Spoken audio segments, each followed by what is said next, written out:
Okay, chat, welcome back to Slurpathon. So, I am It's Mixed Chris. I'm going to be the host for this block.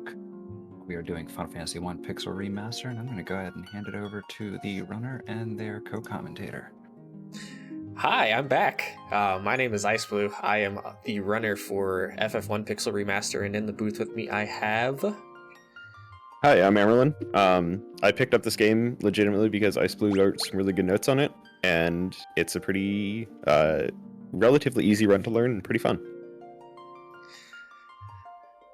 So it's very similar to, like, if you've ever seen like the NES speedrun or the not the PSP speedrun. The PSP speedrun is a complete different beast in its entirety. There's a lot of glitches involved with that run and gear changing. But yeah, this run is pretty solid. It's got new strats that we incorporate with, like, petrifying one of the characters for the entirety of the run. Yeah, those are the notes that I wrote at 4 a.m. They don't read like it. You wrote them very well. There was a couple of instances of it said like southwest, and I meant to type southeast, and yeah, it was Yeah, well, whatever. Play the game once, you understand it. So I'm looking at the spreadsheet here, and we have, for our fighter name, we have Kazuto. For the monk, we have, and I'm typing them exactly how they are in the spreadsheet. We do have a tie for Black Mage 1. Yo.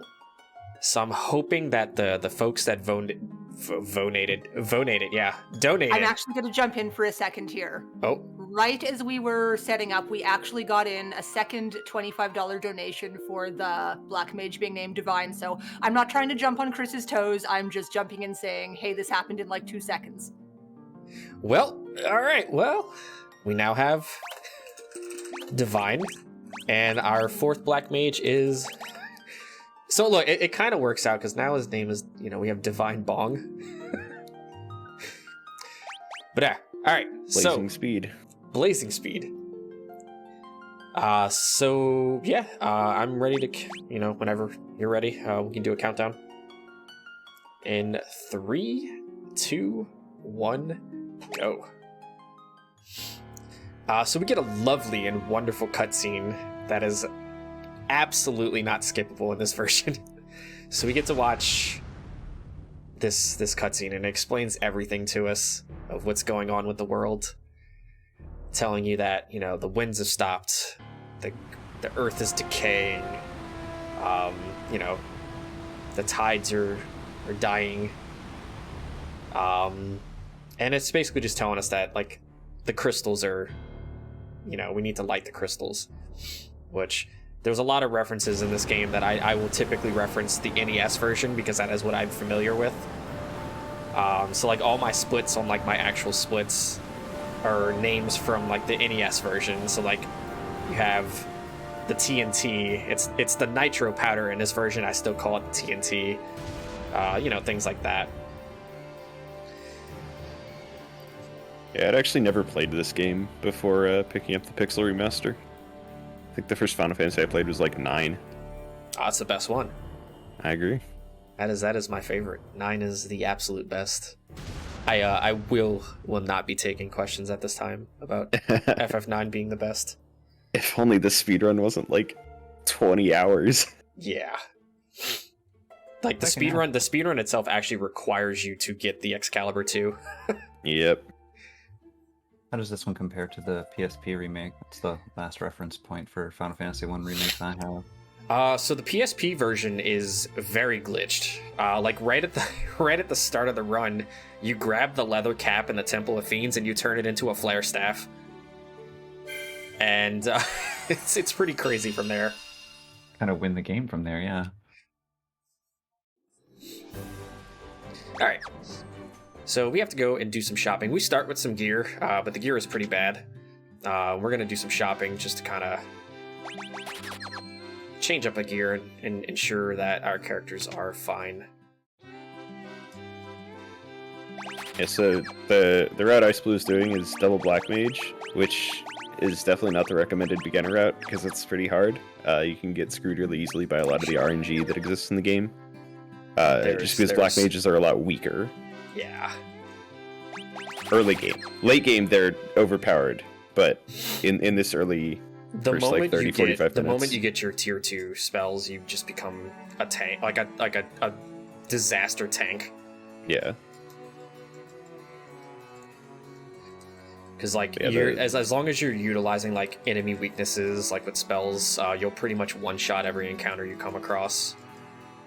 Unless you have really bad luck, like I've had before, where your black mages are just not gaining any intelligence at all. I actually didn't know the level ups were random. Yeah. Until I did like 5 runs. One of the biggest changes with this game is diagonal movement. So the game now allows you to move diagonal, which is pretty sweet. And it actually saves steps on encounters. So we utilize diagonal movement as much as possible just to save time on like walking to multiple different areas.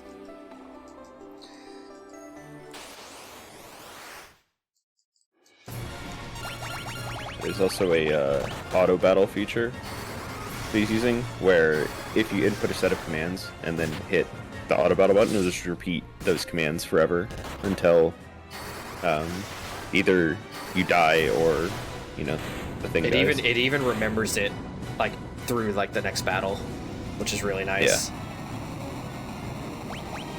And sword? Maybe? Nope. No, we didn't get the 2%. So Garland actually has a 2% drop chance of dropping a longsword. Typically when he drops it, your run is blessed.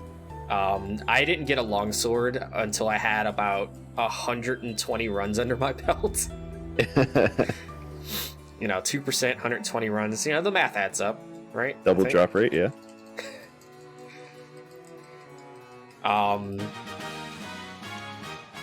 But yeah, the diagonal movement, it actually saves 1 step each time. So like if you're thinking about it, if you move up left, it's 2 steps. Diagonal movement would get you that same thing with 1 step. So it's very nice. You always want to do diagonal movement any chance you get. We also have one of our favorite things of this game, another cutscene. And guess what? This one's unskippable. This game also forces you to get the loot from Sarah, which I didn't know was like a forced cutscene, because again, I never played any other version, until someone mentioned to me that you can soft lock your game by not picking it up. Yep. Which is wild to me, think they would make that mandatory, but...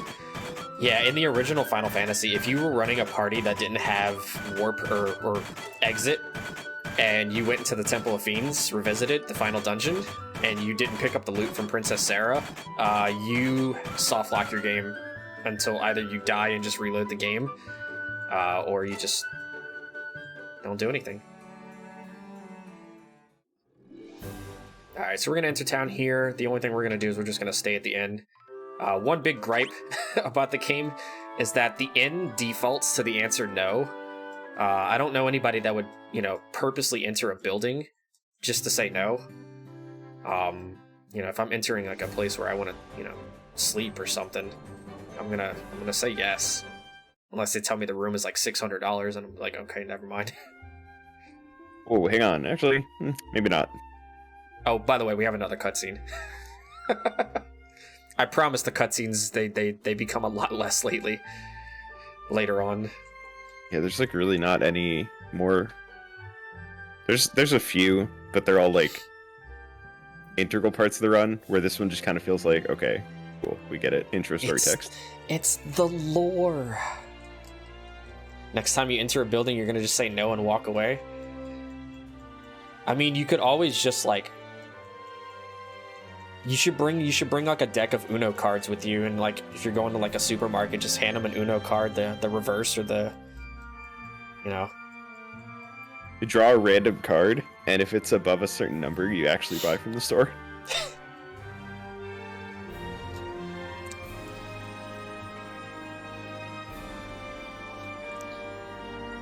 Be a good time for a couple of donations. Absolutely. Alright, so right before we came back, we got a couple of donations. I believe this wasn't called out, from Marcus Elgin. went towards the naming of the Black Mages, originally $50, and then another $25. We also got another donation from Taylor DeTroy for $30, bringing the total up now to $34.93. So we are getting even closer to that goal. So definitely keep it up, folks. We really appreciate it. Oh, and there was a comment in there. Good job and luck to all staff and runners. Thank you. Also, y'all want to get those donations in towards the Final Fantasy II names. Deln is a very good runner at that game. Alright, so bad luck there. The Black Mage dying is kind of bad. I might actually go back and revive, because it's a lot cheaper to revive here than it is in Provoca. But we don't want to lose a Black Mage there, especially with trying to get to level 4.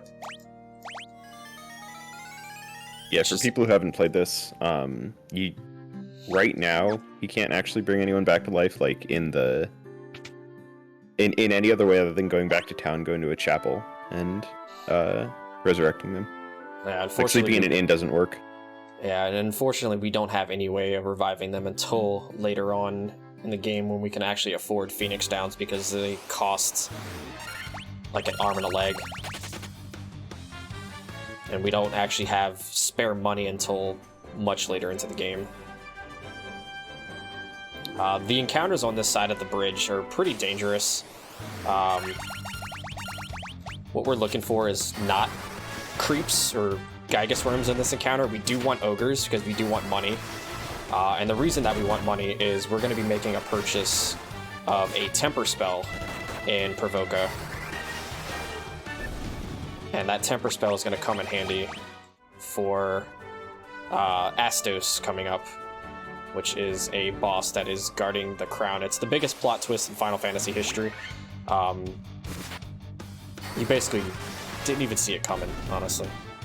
I honestly didn't. When I played this game, I didn't see that coming. So I walked in there and be like, oh cool, I'm gonna give this guy the crown back, and then got pasted into the ground. Yeah. We do have a good bit of, like, quick save functions, to, in case we get wiped by a boss, we won't have to really worry about it too much. So we're gonna go buy Temper. Now this is actually not in my guide. I haven't actually updated the guide, and I'm sorry. There is a slight route change, like with money, as far as money goes. We do just buy, we buy Temper here now, as opposed to buying it like way later. I'm getting some pretty bad turn order here. And also my black belts, my monk's HP is really, really poor. Hey, you can also start to see the RNG between the two black mages. It's like one has way higher HP. Yeah, it's it makes the run a lot more fun, to be honest. You have one mage that's like, oh goodness, this mage can take a punch to the face, and then you have the other mage that's like, I just kind of threw a paper ball at him and he perished. Yeah, I think I wound up one time where, because I run Black Mage, Red Mage, which is a slightly safer combination, but it's definitely slower than double Black Mage. I think I wound up one time where my Black Mage had more health than my Monk. I've had that happen before. I made it to Chaos and my Black Mage had like almost 400, and my Monk was like sitting at a cool like 360. Yeah. Alright, so sea encounters. Also, the Monk has some nice HP right now. Nice. Sea encounters. What we are looking for on the sea encounters, and we are looking for, they're called Buccaneers in this version, but I call them Kaizakos because I am obsessed with the NES version of the game. We're going to lose one of these Black Mages, I know it. We're looking for the Buccaneer encounters. They give the most gold. There he goes. They give the most gold, and they also have a chance of dropping a saber, which we sell for money, because we're going to need a lot of money heading into the next cave. Marsh Cave is probably one of the most dangerous points in the run. Oh, ambush, nice.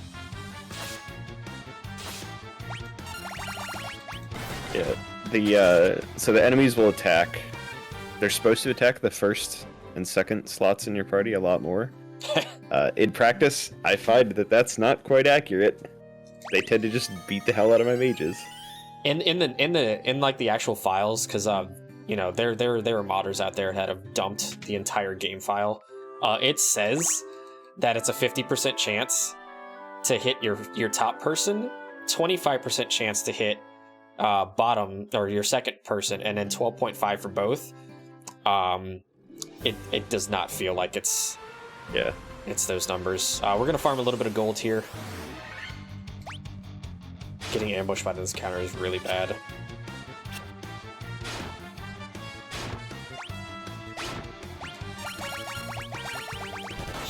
One nice thing about this is when you get ambushed by a full encounter like this, not all 9 of them get to attack, only 6 of them do.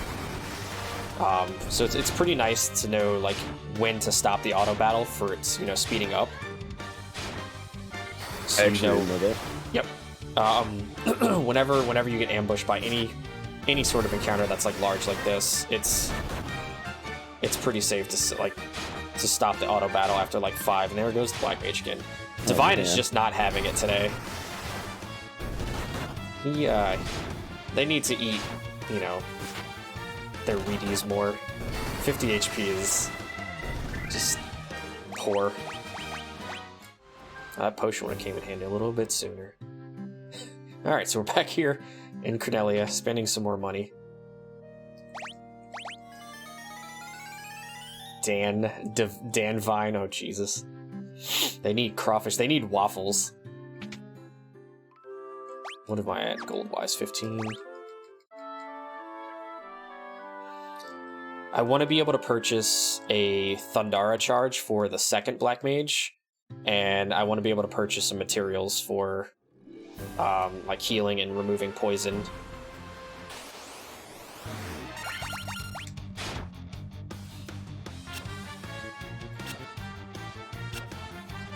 Alright, so we're going to make our way down to Elfland, or Elfheim. And we're going to make a purchase for Bong, since Bong does not have the temper charge. And we're going to give Bong the Thundara spell. And Bong will be our mage that deals all the damage, essentially.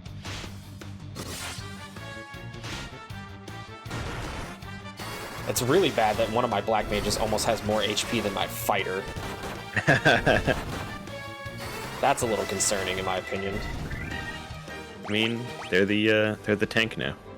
Put them up front. I mean, when we get the Opal bracelet, maybe. Alright, so we're going to purchase Thundara here, and we're going to put that on our second Black Mage. Yo, we're talking about monkfish in chat. Yo, are we changing up the game from FF1 to RuneScape? Because I'm down. Mean. Champions Guild speedruns, let's go.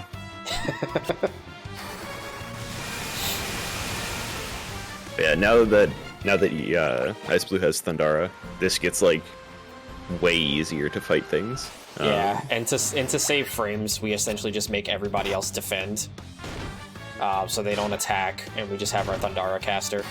Yeah, just go ham. I'm gonna take it a little bit safer, and I'm gonna purchase Thundara on the second mage just to make things safer. I typically wouldn't in like a PP attempt, but for marathon purposes, we're gonna go into Marsh Cave with double Thundara. Yeah, this game does spell charges, which I've heard is different from how other Final Fantasies do it. So every Black Mage has a certain amount of spells at like a certain level that they can cast, and so he's got to like remember the amount of charges that he has, and make sure that, you know, if he needs to use an ether at certain points. Yeah. And that's one item that was never in the original. Ethers were introduced to I think the Game Boy Advance version, but the Game Boy Advance version also had MP. It didn't have spell charges. So, you know, spell charges in this version with Ethers is incredibly overpowered. Yeah. Because what Ethers do, Ethers go restore one of each one of your charges. And, you know, you max out at 9 charges. You just use 9 Ethers and your mages are pretty full. Yeah, it's pretty wild, especially because by the end game, you have so much money that you can just buy a bunch of Ethers, and then you never run out. Yeah, we end up walking into like a dungeon with like 99 of everything.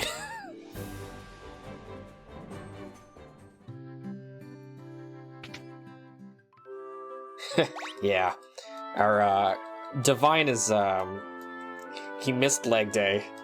Having a great time. He missed arm day. He walked completely past the gym. Tripped on the sidewalk while he was at it. Jim took a look at it and said, no, you don't come in here. He napped. Well, like he fell into a coma.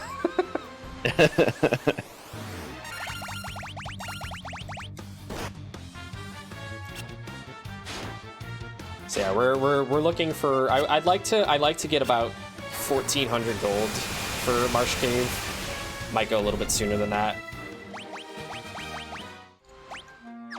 Yeah, we'll go after one more encounter.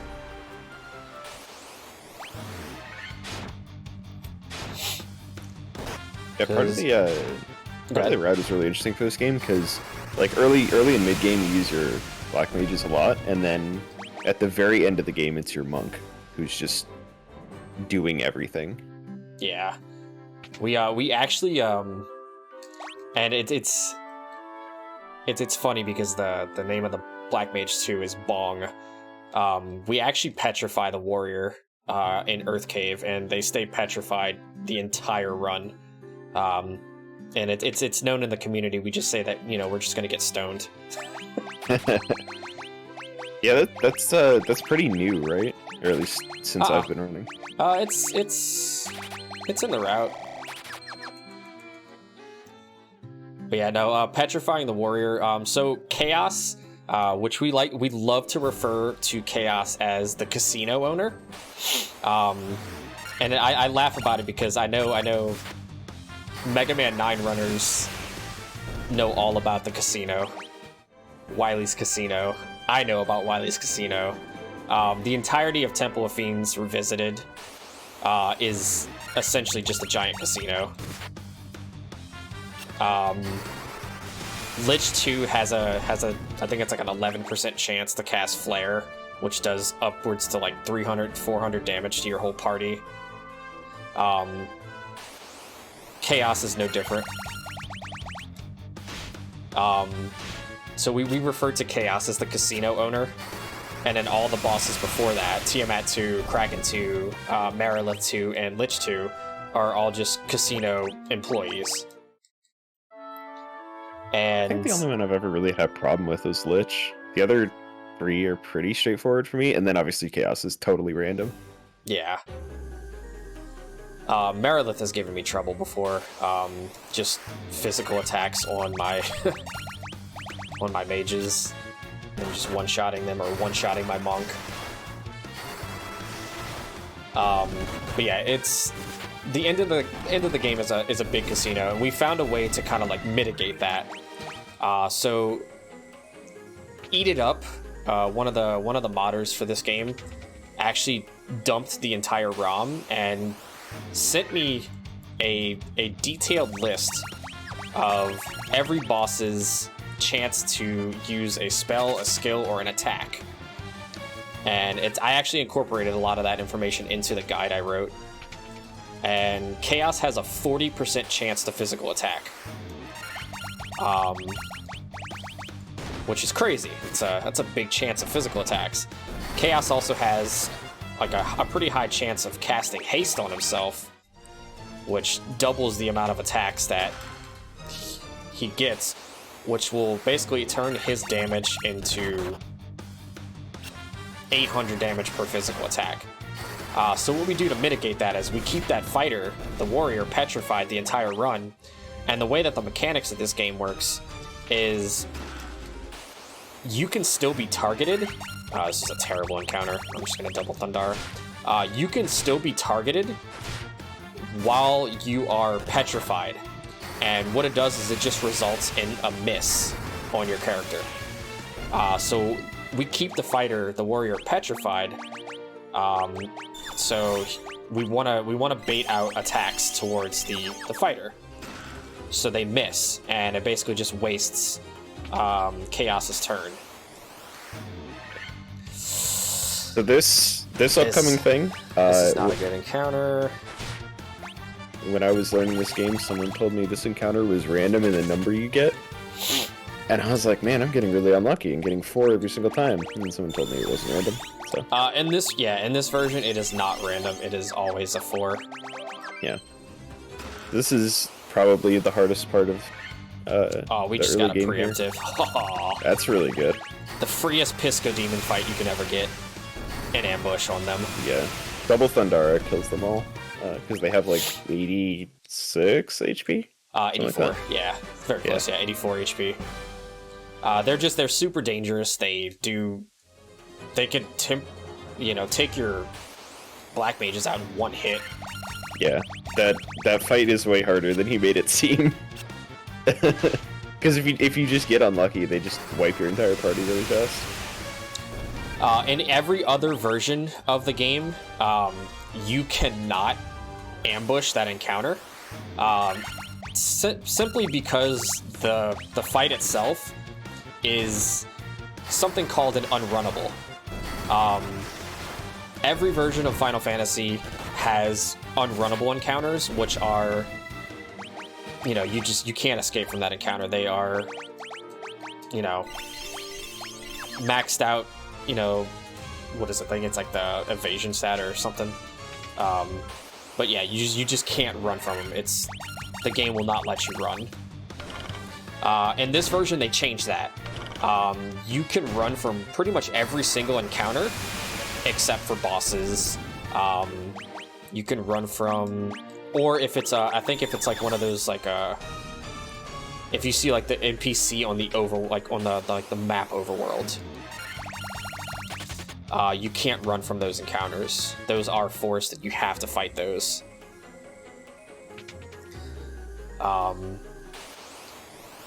But yeah, we can just flee from this. I don't need it. We do not have any more Thundara charges, so we will be using the cottage out here. But so the cottage is like half an inn. I think. No, it's a full. It's a full. Full inn? Okay. Yeah. Oh, the tent is half. Right? Yeah, tent heals you for 200, I believe, and it heals 2 spell charges each. Alright, so here we're coming up on the biggest plot twist in Final Fantasy history. We picked up the crown from Marsh Cave because we were actually supposed to come up here first and talk to the king here. The king is one of the biggest plot twists here. We're going to make a quick save because this is a pretty scary fight. We find out after we bring him the crown that he is actually the king of the Dark Elves. I need some audible gasps, please. Yeah, this is the twist that I got out of Marsh Cave. Was like, phew, that was hard. Came up here, is like, all right, cool, I get the reward from him, and then he pasted me into the ground because he turned evil. And unfortunately, we got slowed, which is terrible. Oh, that physical attack hurts.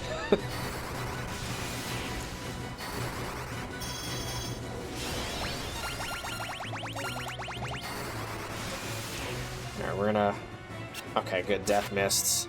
I'd like to not lose anybody, but it might happen. No, we're fine. Nice. Alright.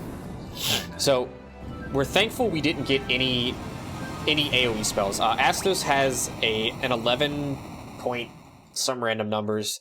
There's like 9 different things on his spell list, and they all have like an 11 point something chance of being used, and 2 of them are AoE spells, like I think it's Fira and Thundara. Yep.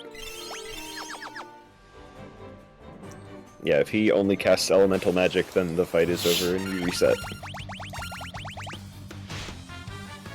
But it's also just as likely that he could like cast haste the entire fight and not hit you. Yeah, pretty much. That's something you want. You want him to just keep hasting himself.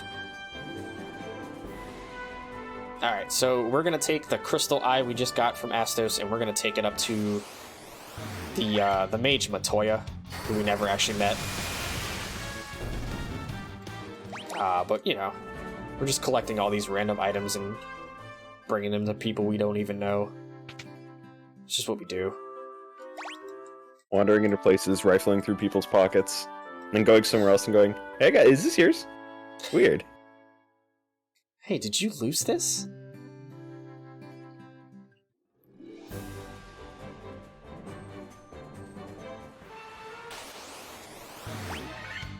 Oh, of course, an ambush.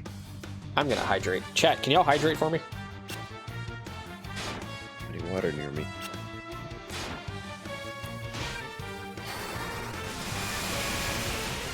Okay, instead of water, I have trail mix.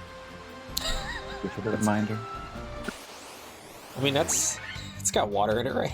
Yeah, it's protein, which is like water, in that it's good for you.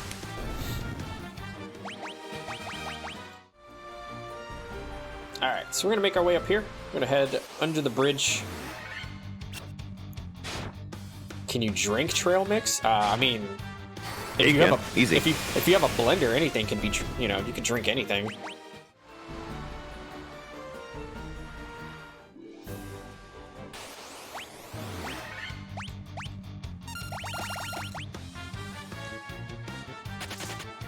Can liquefy anything if it gets hot enough. Exactly. Alright. So Matoya lives up in this nice little shabby cave. She's practically blind. So you give her a crystal eye. It's a singular eye. And apparently she has trouble seeing without it. I don't know what happened to her other eye. I choose to believe she has bad depth perception here. And just can't see the stuff that she's bumping into. I guess we can go with that. Alright, so she gives us a Jolt Tonic, and we need to use that to go wake the Prince of Elflin, who is apparently asleep. He was cursed by Astos. Nobody knows why.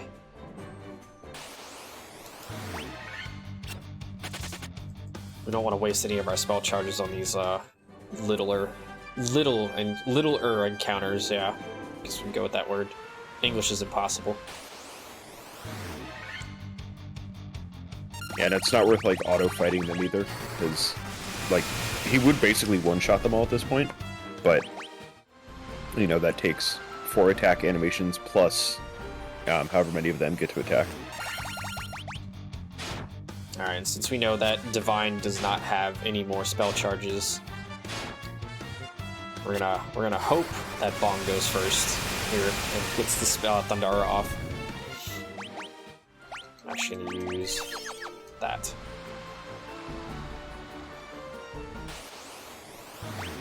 Oh look, it's the encounter we were looking for about maybe 20 minutes ago.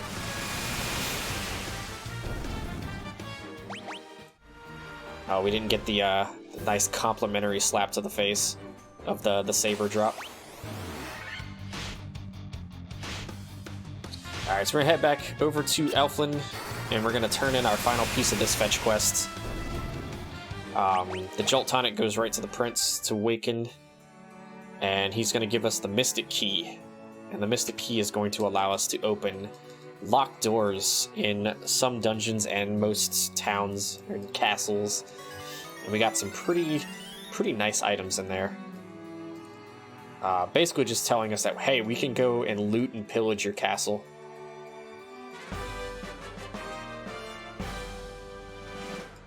And that's exactly what we're going to do. Because then we're going to go and sell everything that we get. Yeah, there's some, like, pretty near endgame stuff in some of these. Which is wild that they just give it to you. I mean, they don't need it. It's locked away. Yeah?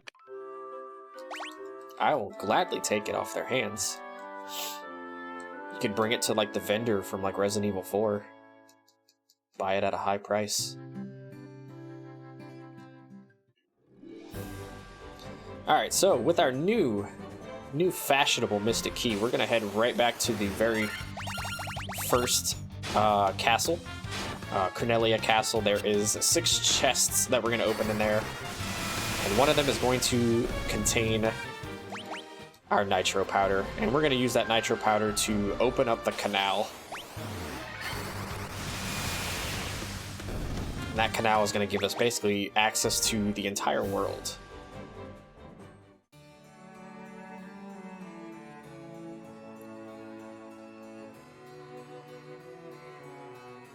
We are going to do a little menu optimization here just on the warrior. And that'll be pretty much our warrior's final menu optimization. It's after this. Like we were explaining earlier, he just gets petrified and then does nothing for the rest of the run.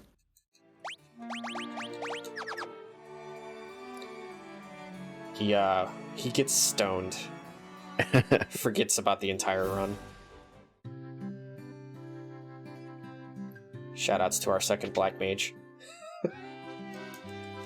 Alright, so we're gonna do some shopping. I'm gonna sell that, get rid of this, get rid of that. Don't need this, don't need those, or that, or that. And we'll buy 2 more tents. I like to buy 2 gold needles in case our black mages get petrified.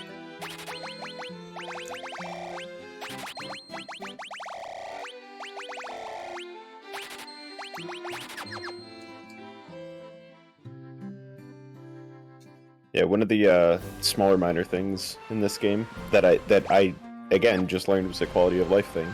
You can push NPCs out of the way in town. And apparently you couldn't do that in any other version, which blows my mind that you could just have an NPC walk very slowly down a 1 block wide hallway. You can't make him move.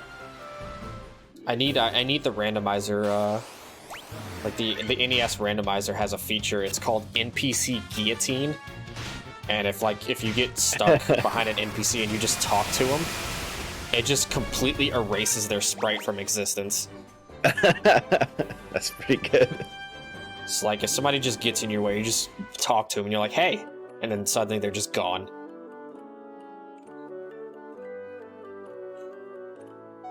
Alright, so we're gonna bring these explosives to Narek, the dwarf. And he's gonna blow open the canal with the nitro powder. No, it's very, very, unsafe. Like there's water all above, and he's like just using a stick of dynamite just to open this up without any consequences. So we've got a little bit of time here. If Chris wants to talk about some of the donation incentives coming up, while we just wait for this cutscene. Yeah, so much like for Final Fantasy 1, for Final Fantasy 2, we have some incentives available for naming the characters. At present, we have a $20 donation to name Maria Celeste, but everyone else is still open. Furion, Guy, Leon. So get those donations in. Next run should be starting up in the next couple of hours. Yeah, you definitely want to name. You definitely want to at least get a name on Leon, because there is some pretty good dialogue for Leon, as they're like talking about Leon in the run. All right, so as friendly as Narek was, we never see him again. He just walks to the left, and you just don't see him ever again. So what we do while he's not looking is we steal everything from his house. Oh, this guy here. Wow, I've never seen a dwarf right there. Wow. I actually had to walk to the left side of that chest. That's incredible. Yeah, the pushing mechanic doesn't always work if there's nowhere you can actually push them to. Alright, so this is where I'm looking at my HP on my mages, and I'm starting to worry for Divine. So Lich has an attack. Lich has a very high chance of using Blizzara, which does upwards to about 130 damage to your entire party. And yeah, we need both the mages to stay alive. Like it is very important for that fight, because we need to be able to cast Firaga on Lich. Our mages are our boss killers right now, since our monk just does like no damage. I might be able to, you know, mitigate some of that and just temper the black belt a little bit. But Lich also does cast slow. Alright, we're gonna sell some of this stuff we don't need. And we are going to buy 2 spells here. 2 casts of Firaga for both of our mages. Yeah, so this is really where the extremely damaging stuff comes into play. Because Firaga is an in-game spell, basically, at this point. Yep. We're not going to do the class upgrades, because that would take way too long. And wouldn't really give much that's useful. Yeah, unfortunately, like the class changing doesn't, like, being able to get warp or exit, unfortunately doesn't save enough time than just not class changing. I just used a cottage. Wonderful. I meant to use a tent there. That is fine. We'll make it. Yeah, it'll be alright. I did not even... Like, I wasn't even looking at what I was using. This is the only dungeon in the game that you have to do twice. You have to go all the way through here, get to the end, and then once you're at the end, run all the way back out, grab something, run all the way back in. It's kind of a pain.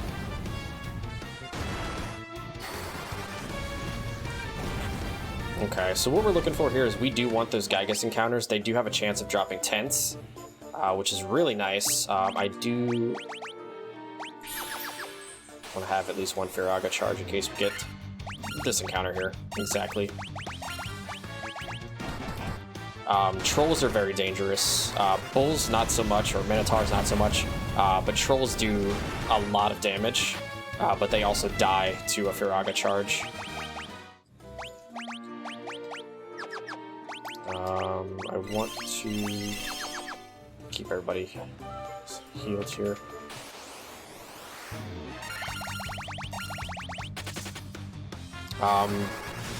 Before, we actually used to equip this coral sword to the fighter, but with the fighter being just petrified the entire run, I stopped equipping it. It's not really useful anymore. Yeah. If you run Red Mage, it's useful for that, because the Coral Sword does do more damage to water enemies. But yeah, if you're running double Black Mage, which is the good and powerful way to run this game, then you just don't use the sword at all. Yeah, unfortunately, with the way that the Red Mage works, the Red Mage doesn't do nearly as much damage as Black Mages do with spells. They have like half the int stat.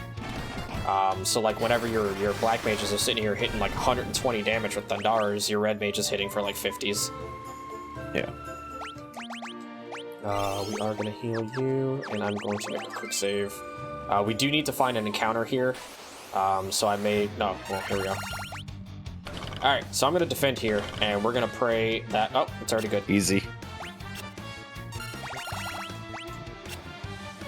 Ideally, we would like the monk to get petrified as well, and what that's going to do is that's going to basically save us a ton of time on having to menu for healing and, you know, all that jazz. But, you know, having the fighter petrified is exactly what we need. So that fighter is now... He's done. That's the rest of the run. Yeah, that's the rest of the run for the fighter.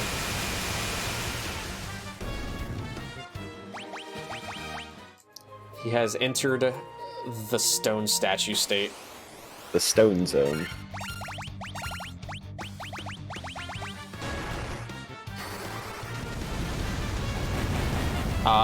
Unfortunately, it doesn't function the same way as the other Final Fantasy like 1 versions, whereas somebody petrified doesn't get experience. Your petrified character does. So we're not going to gain more experience because of our fighter being petrified, unfortunately. What we're also looking for here is mages getting to 30 intelligence. What that's going to do is allow our mages to do 70 or so more damage to Lich with Firagas. It'll boost your damage from about 190 to about 260 with 30 int. Oh, forgot who's casting Thundara. Should still be fine though.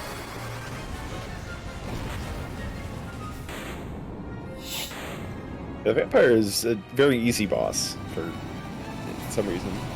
I'm astonished that they put a boss down here that's just super easy. You walk in, you slap him to death, and then you leave. Just give him a little hachoo. Oh wait. Let's see. Spells charge, we're fine. I'm trying to keep as many ethers as I can since I burned one of my cottages.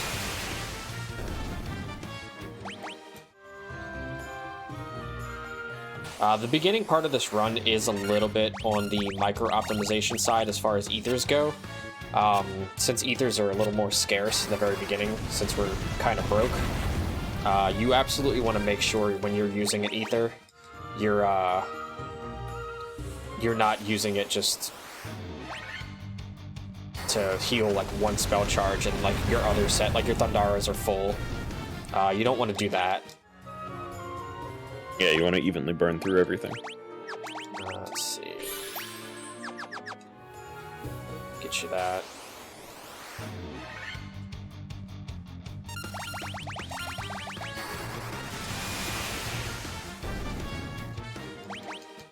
We do need that second Black Mage to get a little bit more health. One more big level up and we should be fine.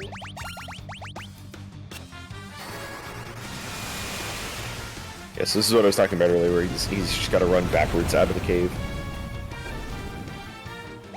And, yeah, we unfortunately don't get a spell in the entire run that allows us to just kind of warp out of a dungeon. Or an item. In some other Final Fantasy games, you got like escape ropes or whatever. Yeah. Oh, that was a pretty terrifying hit. We should be good though.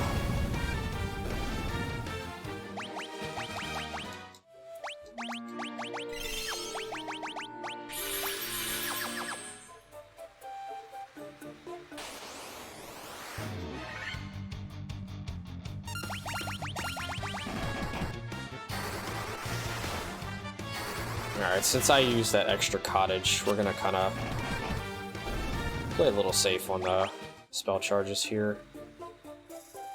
If it's like a... Oh. Where's that NPC guillotine?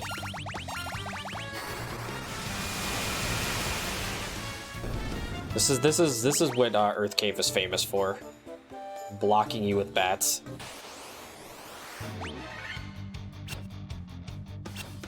Yeah, you can see like how like in this encounter just now, those 3 gargoyles just targeted the fighter, and just 3 misses like that. Whereas if it was like if that gargoyle would have hit like our Black Mage, we would have had to heal.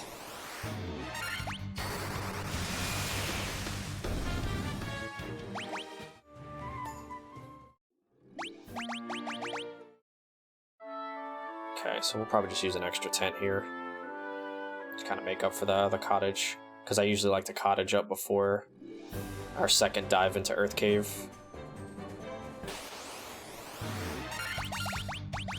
Now this is an encounter we want. Lesser Tigers actually have a chance to save in upwards of about 45 seconds on your run if you get the drop from a Lesser Tiger. Lesser Tigers, I believe, have a 4% chance of dropping an X potion, which we will be using X potions and elixirs for the final boss, which is why the run becomes a casino. Big RNG fest. Yeah, we boost up the Black Belt's HP to 999 and then we just have to basically maintain the black belt at max HP. But if you get an X potion drop from the lesser tigers, it saves you a trip from having to go to the Cardia Islands to pick up the X potion.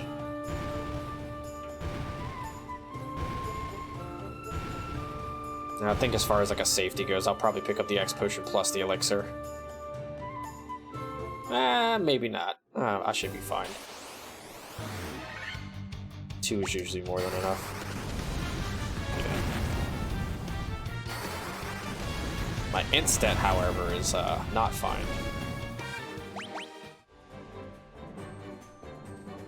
Because I think... yeah, 28, 27 at level 15, that's pretty bad. We are not going to be getting those for Lich, fortunately. Alright, so... picked up that Star Ruby so we could feed it to that Golem, so we can come over here to talk to Sarda. He's the only person in the entire world that knows how to enter the back of the vampire's lair. Why he lives so far out of the way, don't know. But he gives us the Earth Rod, which is going to be an item that we use to break the plate behind the zombie, or vampire.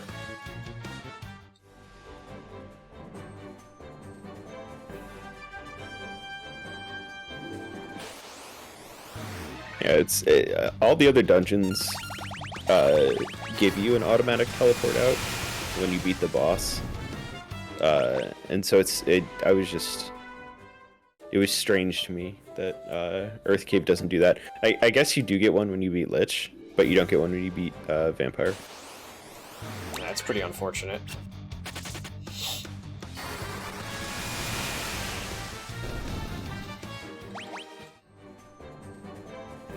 Okay. Nice little walk right back here. We'll double tent here just to fix the issue with it. Normally I wouldn't double tent. I would just go and just use ethers as I go, but I don't want to run out of ethers here. Yeah.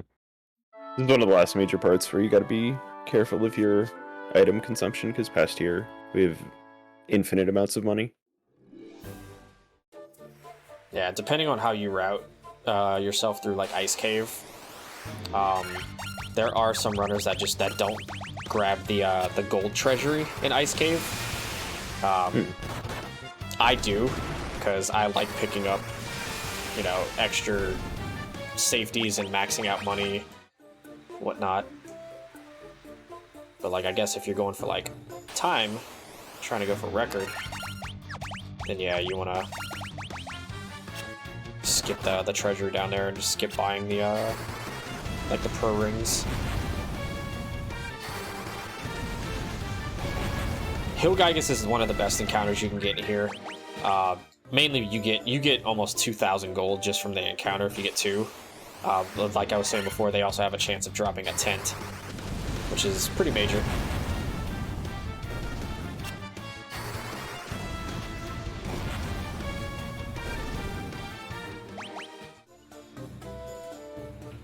Alright, I have to remember that I only have 1 Firaga charge on both my mages here.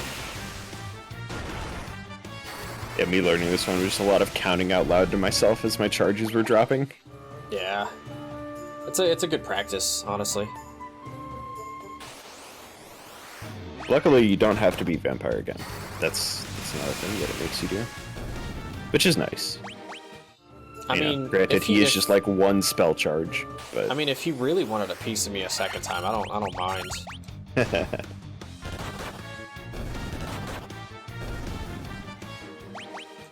I'm always down to, you know, throw the vampire into the garbage. Yeah.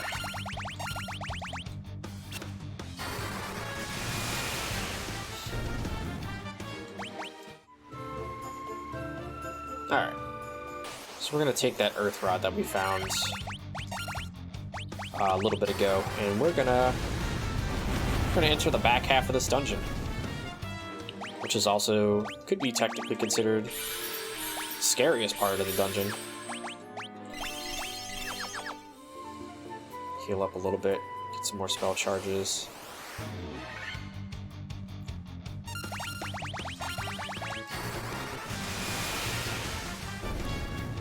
The encounters, like formations that you can get in the back half, are a little bit scary sometimes. Oh, come on, petrify the... Yeah. Come on. No. Aw, unfortunate.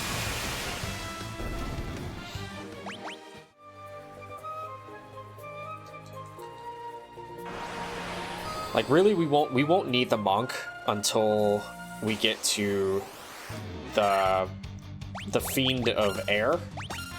Or actually, Tiamat is the first fiend that we fight with the monk, which is our third fiend in the run. So if we could keep both of those petrified, our black mages would just have a line of defense to get attacked. You know, the stone statues. This is a really good experience encounter too.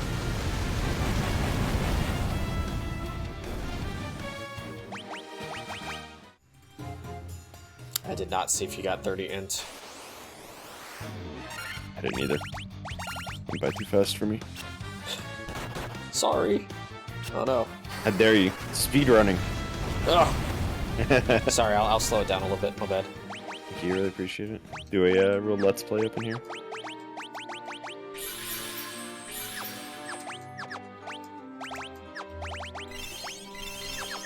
$120 HP. That is not comfortable. He's also a couple levels lower, I think, right? No, he's tied up with him. Oh, he's tied up now? Okay. Oops.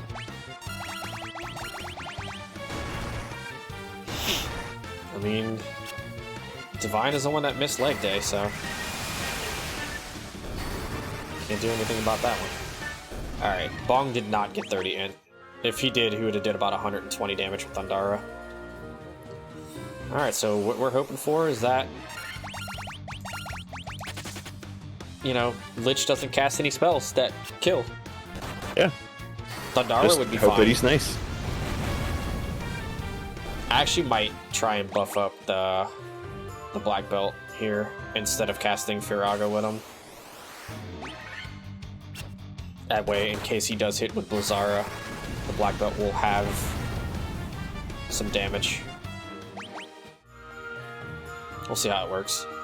We are going to make a safety save in front of him though, so...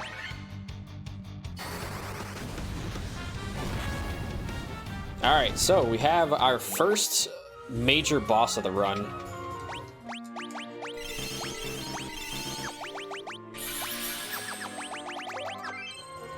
And this is the Fiend of Earth. He turns into this gigantic undead skeleton with a fancy cape. And it's probably one of the most terrifying fights you can get. And of course he starts off right with an AoE spell.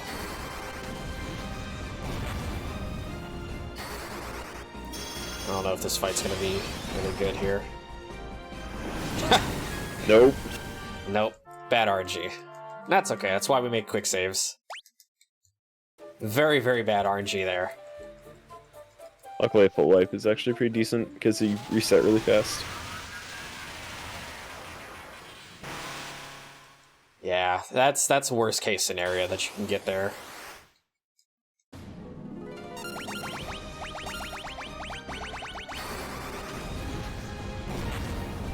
Pull the slot machine up so great. Oh, there we go. There we go. There's the... We're just gonna let the fight kill off. I didn't even get the temper charge off on the black belt, unfortunately. So Lich 1 actually has 1200 HP. And yeah, there we go. Cool. Alright, some pretty bad RNG here. Oof. Yeah, it's just due to the nature of, you know, kind of trying to skate through at the minimum level. A lot of fights are like this, where you need to just roll the perfect path through it, and if you don't get that, then it kills you. The good thing is this is basically just like the exact same thing in the NES version of the game, and it's just the same. Alright, double temper should be fine. Yeah, we've got 2 physical attacks on the fighter. We should be good here.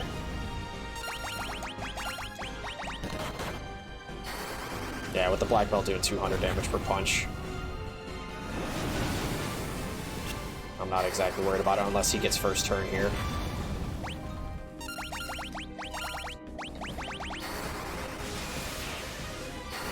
Yeah, we're good. That should be a kill. Excellent. Yep. Alright. Nice. Alright, so that was first try, by the way. The other 2 were warm-ups. Seeding the RNG. Alright, so we're going to light our first crystal here. Get a nice little cutscene, and then we get to step on that nice little portal in the back. And it brings us out of the dungeon.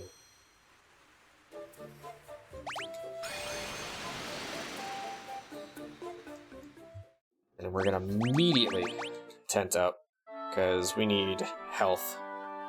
We got punched numerous times. My lunch money was stolen. It's just pretty uncomfortable. Alright, so with the earth crystal lit now, it unlocks a flag in the story now, so when we head over to the next town and visit the Circle of Sages, we're going to be able to speak with one of the sages, and he gives us our canoe.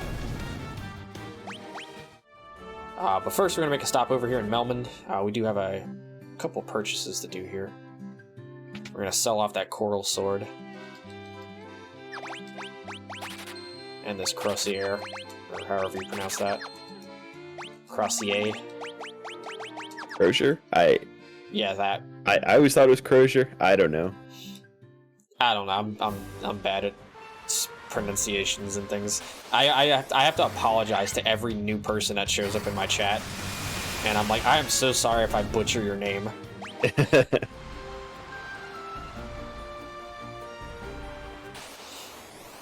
Alright, so we're gonna make our way over to Crescent Lake, and that is going to be our next town, and we're gonna be able to make large purchases of items and other goodies, and we're gonna pick up 2 new spells. Or 1 new spell, but on both mages. The game originally wants you to go to the volcano first, but we're rebels, and we're gonna go to the ice cave first, because we're gonna go pick up an item that's gonna allow us to traverse freely, anywhere, everywhere.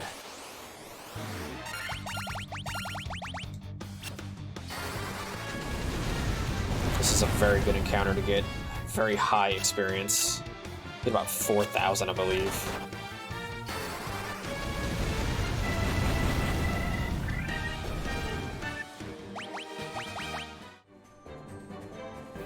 My second Black Mage is looking very healthy. Like, he's going to be able to tank like a hit from Chaos. Yeah. 230. He's matching the Monk. Which is, not normal. We should mention. Definitely it's not. Absolutely not normal. I mean, look at Divine. Like, a stick figure's got Divine beat here.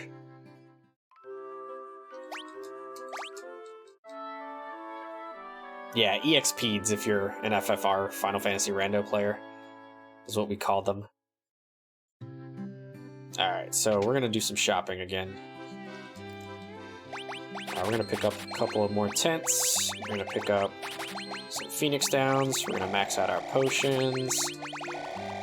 Buy like that.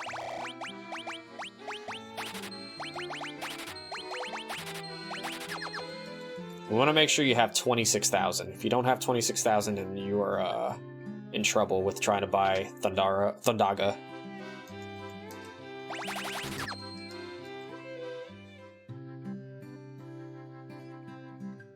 Alright, so we're gonna go and talk to the sage here. You also don't have to talk to all these guys, you just talk to that one. He gives you the canoe and then you can leave. Yeah, we don't care what the other 11 sages have to say. They are not important to the lore.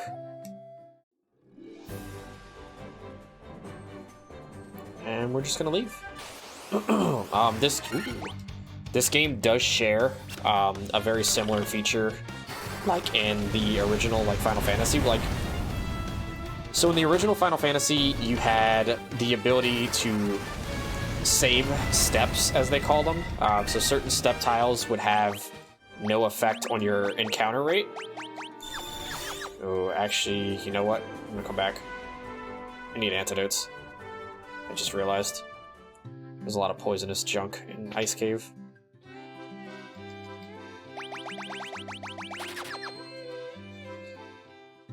But yeah, so there's safe steps in the original Final Fantasy, and a lot of those are brought over here.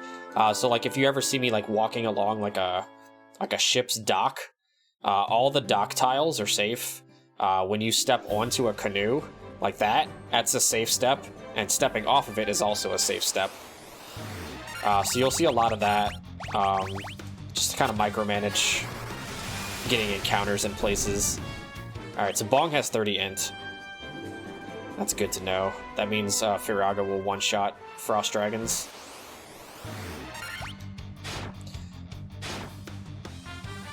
The only thing that didn't really carry over as far as like safe steps goes is inside of like houses, like in like dungeons. So like in the Sea Shrine, we enter a lot of rooms, and like the front side of the room, like where the door is, all those tiles are normally safe. In this version, just the door is safe.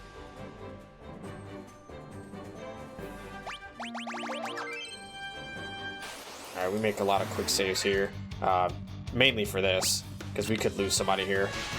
Gators are terrifying.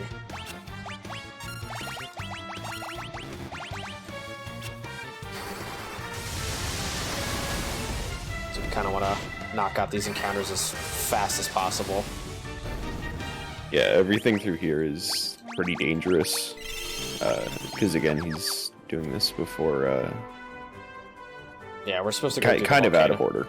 Yeah, we're supposed to go through the Gurgu volcano first, or Mount Gulug, or Mount Gulg, or whatever they call it, and get some levels off of that, and then come here. But we actually don't go to the volcano until last. The volcano is our last destination before we go to Temple of Fiends.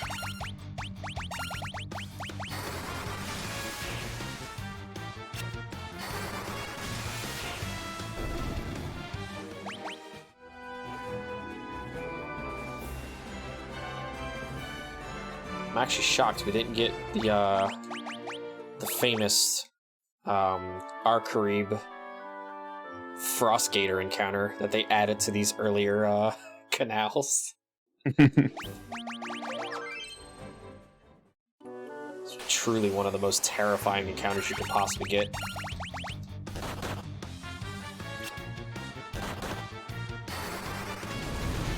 The monk has finally surpassed the Black Mage's HP. I am pleased. Means he gets to tank the hits from Chaos then. It's about time. Pretty sure Bong is tired of getting punched.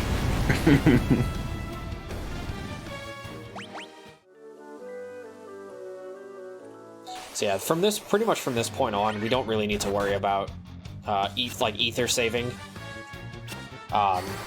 You normally only use like 20 ethers in here. I have like almost 60. I'm not really concerned about saving them now. Like, I'm just gonna be reckless with them.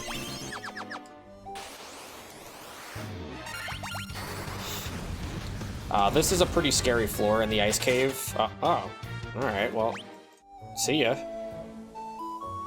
Didn't want to kill you anyway, it's fine. This is one of the more scary encounters. Frost Dragons have I think it's a 40% chance of casting Frost Breath. And Frost Breath does about 100+ damage to your whole party. So it's pretty scary. need to really watch out for that, because if you get hit twice with it, it just pretty much wipes you.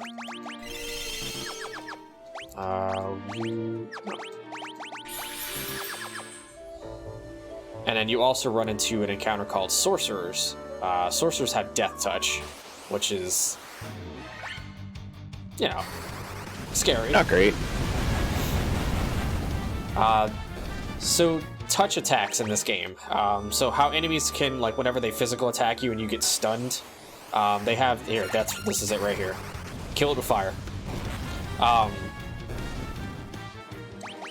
Mind Flayers have something called Death Touch, which has a pretty high chance to, if they attack you, it just instant KOs your party, or your party member that gets hit. So we have to be very careful with that encounter. And then there's also one more encounter that's absolutely terrifying. Mages. Mages in this dungeon have all the elemental spells tier 3. So you'll see Thundaga or Blizzaga or, you know, Firaga. And it's honestly pretty scary. We're gonna come pick this up. I like to get this just to sell it, since we don't technically need it.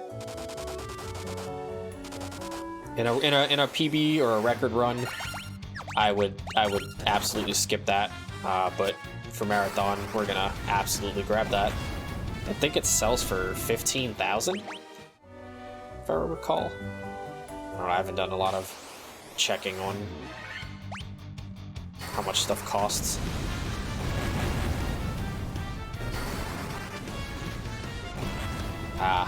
The extra Firaga waste. Alright, this is the treasury that we were talking about. There's another chest in there that you can grab that would... Oh, okay. There's another chest in there that you can grab, but it does have a forced encounter. And it does have about 12,000 gold in it. But since we grabbed the ice armor, we're gonna skip that one.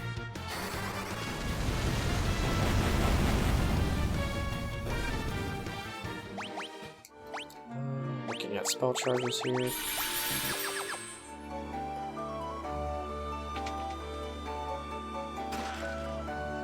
We also grabbed this one down here, which has 10,000. We're getting some good encounters though for money.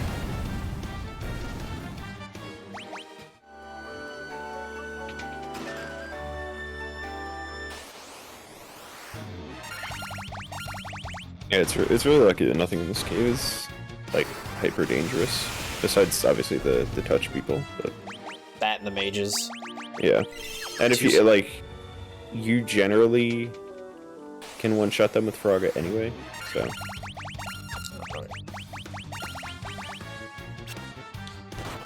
But yeah, the way that turn order works in this game, your chances of one-shotting mages first turn before they one-shot you is pretty slim. It's a very scary encounter. I had multiple runs where I forget that hole exists and just run straight up and then immediately die. Or immediately fall in. Yeah. Evil Eye is a boss, quote unquote. Boss, you know. Boss. The air quotes they didn't even stay in the air long enough for it. Yeah. Alright, so we pick up the Levy Stone, or the floater if you're, you know, like me and you're contributing the NES, you know, 24/7. The Levy Stone is going to give us access to our airship. We do that early so we can access further dungeons later, or earlier than we're intended to. Please target the fighter. Oh, you were out of... Oh, fun. I didn't know you were out of Firagas. Wonderful. Oh, Oops.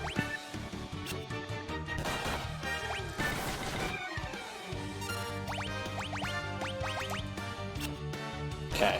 I swear I run this game.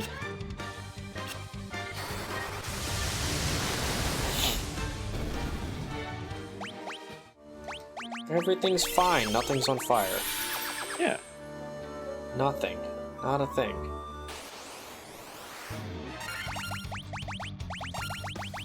I was just setting it up for when we leave the cave. I was gonna get Thundaga queued up for the auto battle.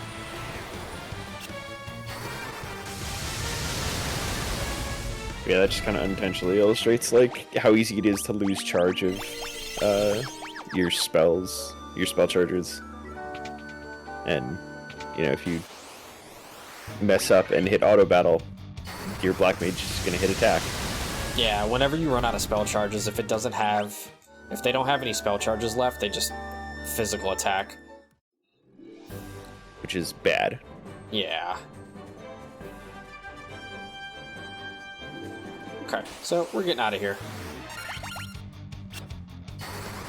We're gonna head to the desert south of Crescent Lake. Town names are hard.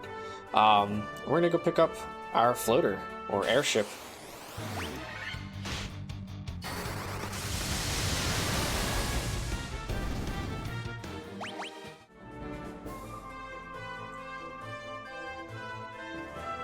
I think one of my favorite things about this run is just the music is just absolutely incredible.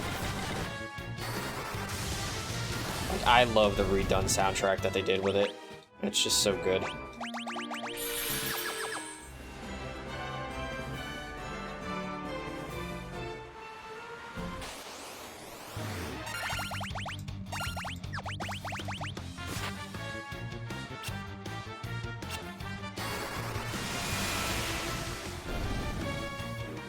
Clear out a lot of these encounters. It's actually sometimes it's honestly faster just to clear out some of these like weaker encounters because your chance of running is weird.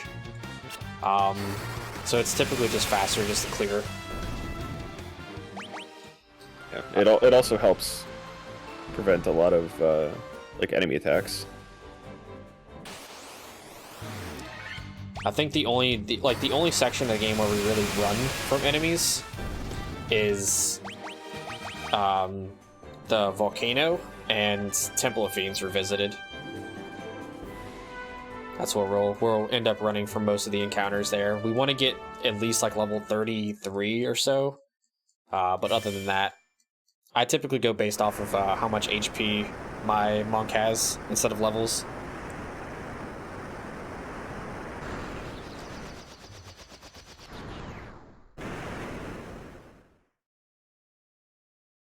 I see that my Black Mage 1 is starting to gain HP, which is good, because he's my Temper caster.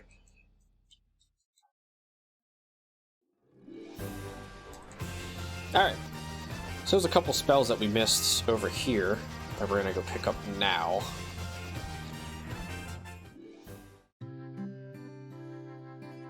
Also, just having the airship is really nice for being able to, like, it's way faster than the ship. Yeah, So. sure. Just being able to get around everywhere is super nice. Alright, so we're going to pick up the haste spell for Black Mage 2. And then we're going to head over here to pick up some other equipment. We're going to go into the waterfall first. And we're going to go and clear out that place. And we're going to go use that money to afford a bunch of other stuff. Oh Jesus. Oh Jesus. Menu. Does that airship have eyes? Maybe.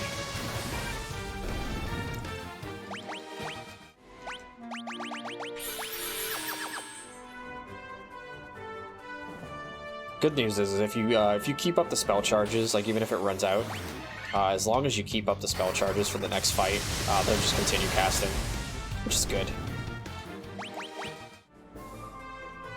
It's also a very nice encounter to get experience from.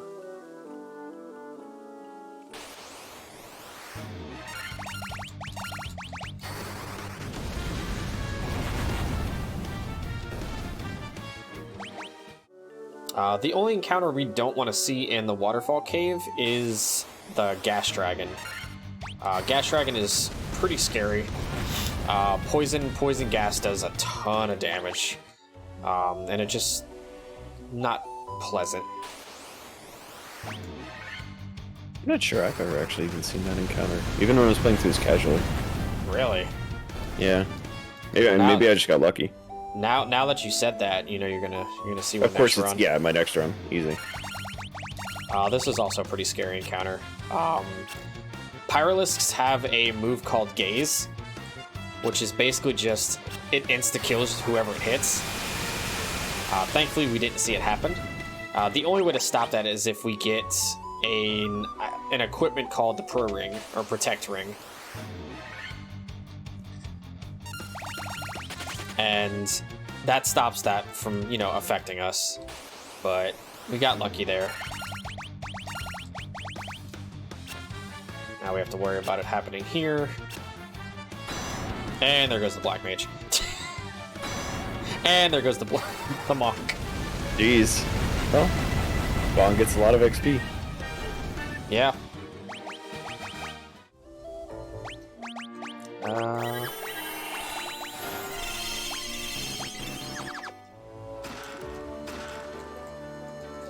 It's always Divine. Divine has died like 4 times this run.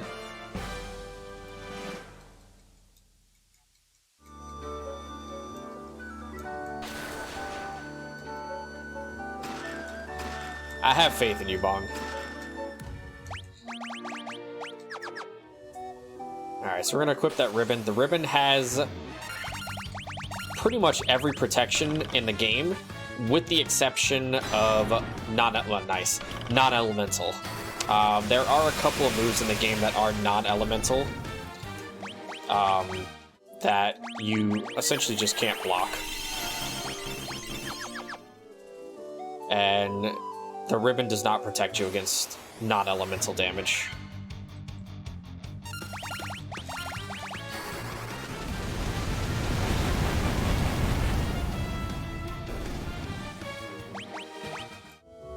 Alright, so we're gonna get out of here. We got our cube.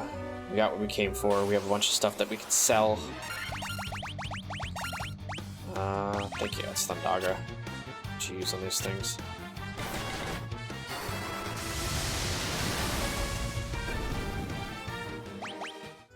We don't have access to the Blizzaga spell just yet. We can get that in the next town. That's what those are actually weak to, is ice.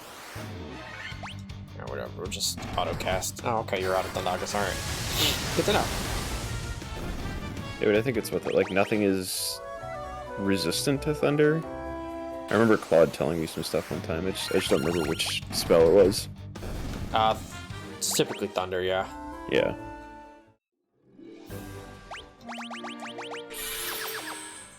Just to have some extra spell charges on the way down.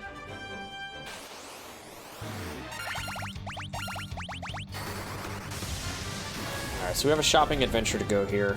We're gonna go visit what they call the Caravan. And we're gonna pick up a bottled fairy.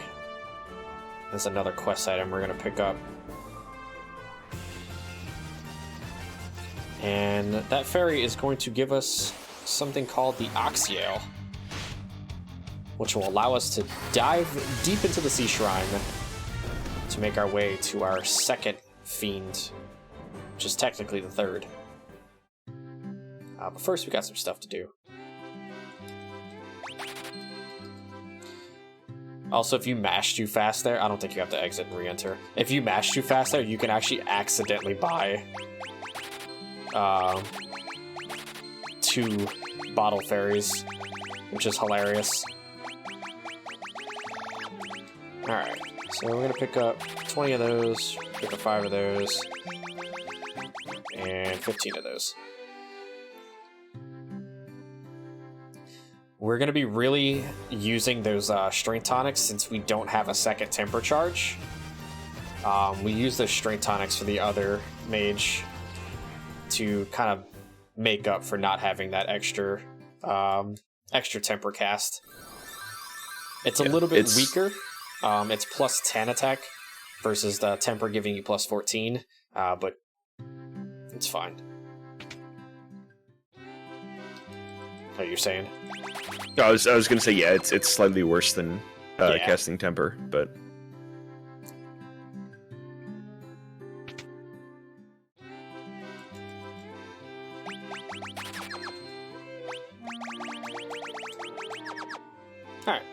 So now that they have all 3 of those, now we're gonna go spend a fortune. We're gonna make this the owner of this item shop retire.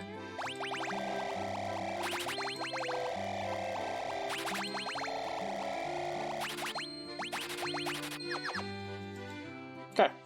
So while he goes and relaxes on a nice beach somewhere in like the Bahamas, we're gonna go over here and pick up our Oxio. Hand him a couple 100,000 gold. He's like, well, all right.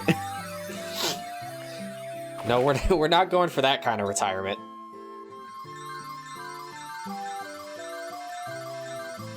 He's gonna retire forever. Forever.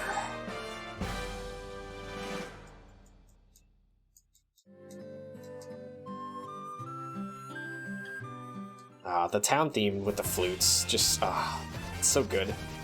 Yeah. The music in this game is really good for... I mean, they're definitely taking advantage of the fact that it's like a remaster and they can do more with the sound, but it still does sound very, like, retro. Which is good. Oh, we got to see the cool shades this time. Nice.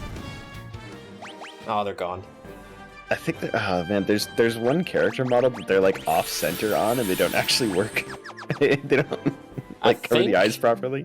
I think, isn't it the thief, or is it the red mage? It's definitely the red mage, because I see it a lot, and I was like, which one do I use? They're not centered on the red mage properly, they're like half on his face.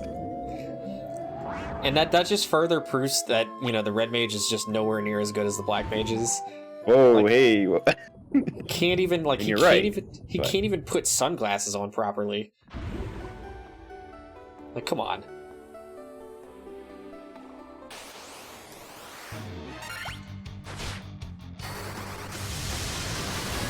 Alright, so welcome to Thundaga City.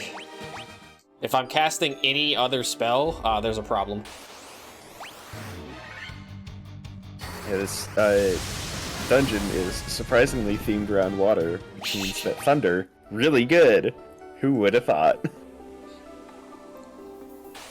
So yeah, I hope y'all are ready to hear the soothing sound of lightning striking for the next, like, 4.5 minutes.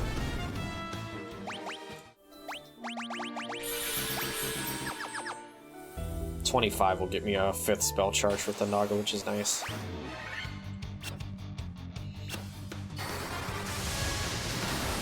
Thunderstorms are very relaxing. I will say that. I could sit there and listen to a thunderstorm all day.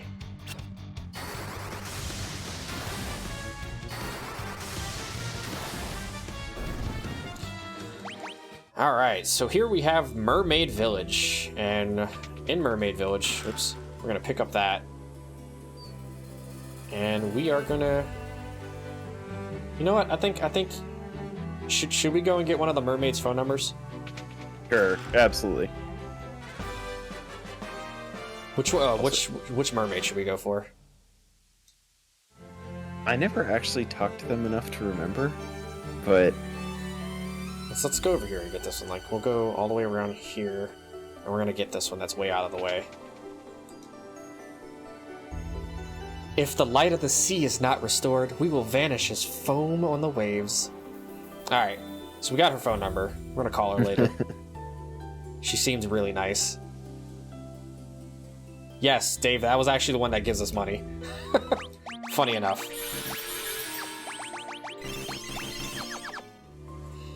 Okay, so after that little side quest, we're back at it. We picked up the key item. It's the Rosetta Stone. I don't know what a CD copy of like a language program was doing at the bottom of the ocean. But you know, it was there. They were trying to improve their worldliness. I mean, it's for a language I've never even heard of. I mean, I haven't heard of some of the languages on Rosetta Stone. I still use, well, I don't use it anymore. I use Duolingo, and the owl threatens to come into my house and slice my kneecaps if I don't do it. Oh, Duolingo. Oh, Duolingo. Just reminds me, my daughter, she's always like, "Oh, the Duolingo bird's gonna come into your house," and I'm like, yeah, let's not watch that anymore." You remember the days of Clippy? Unfortunately. I'm like just old enough to where Clippy was still around in Microsoft Word when I was growing up.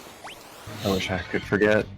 There was Clippy, and then what was the purple gorilla's name from like Windows like 95? Oh, Bonsai Buddy. yeah. What was it? Bonsai Buddy? Oh yeah. Buddy? Yeah, I think it was Bonzi Buddy. Yeah. That's how old I am. Hi. I have dust forming on me, it's okay. Visibly decaying.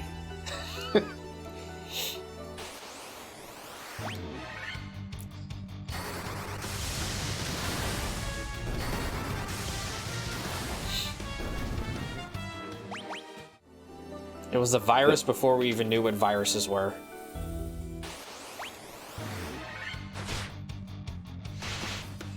Alright, so in this dungeon we are going to pick up one of the most broken, and I mean broken, items in the game. It is an item that we use in battle. It has the same ability as casting the spell Saber, which Saber will increase your attack and your accuracy for the battle. Saber casts increase your attack by 16 and your accuracy by 10. So the more Saber charges you use, you know, the more punchy you do.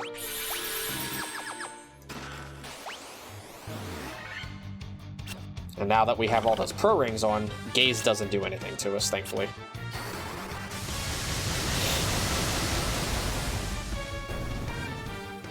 Had a stick of dirt and we were happy. Then we discovered video games. And then everything went downhill. I mean, not for me. Video games is amazing. All that time playing backyard baseball when I could have been outside playing backyard baseball. Yeah, but see, then you'd have to like, oh wait, I don't want that on you. I need that on you. Yeah, but see, then you have to think about it. You would have to go outside to play backyard baseball. Like, the graphics out there are terrible. Yeah, that was the downside. The community for, like, IRL is trash. Very toxic. You'd have to speak to your neighbors and, The worst. Awful.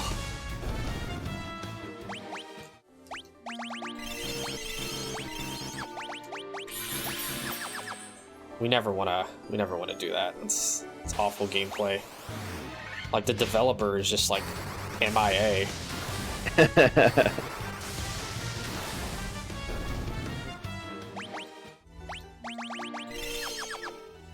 Other people, no thanks. See, exactly. This is why I stay inside. And I talk to my friends online. Except for that Maya guy in chat. Weird. You don't want to talk to him. Fun fact, he's actually a really good friend.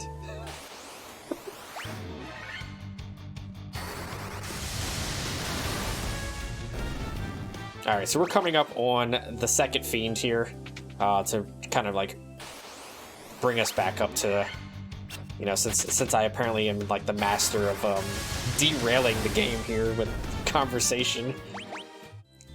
We have the second fiend coming up here, and this is the Fiend of Water, the Kraken, and all her tentacle goodness. I genuinely thought you did not save and just went straight into this boss. It's like, oh wow, that's confident. I'm not that crazy, okay? I'm crazy, but not that crazy. Oh boy, we have some tentacle lovers.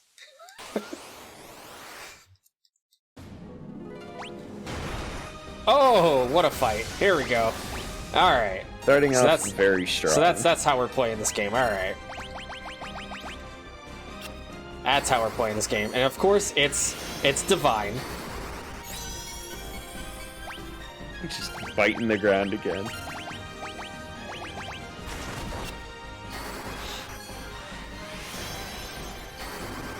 What's cracking, pal? I don't know. What's cracking with you?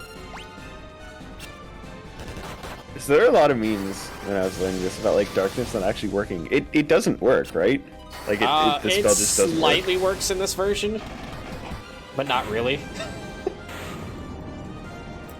Alright, so Omax just punched Kraken directly in the face. Very, very hard. We had to improvise. We had a dead mage there. Typically it would be a three turn encounter with double Thundaga.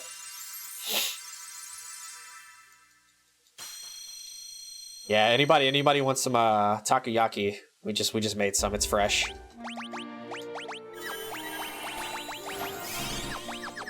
It is very fresh. Wait, did the... I'm like concerned because like I don't see like the crystal lit up there. I think it's fine.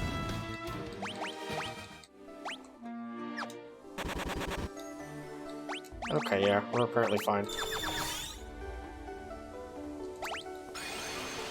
Just like I didn't see like the crystal being lit up, and I was like, it's a little sus. All right, so this is our final shopping trip of the game. We're gonna put this guy in retirement too.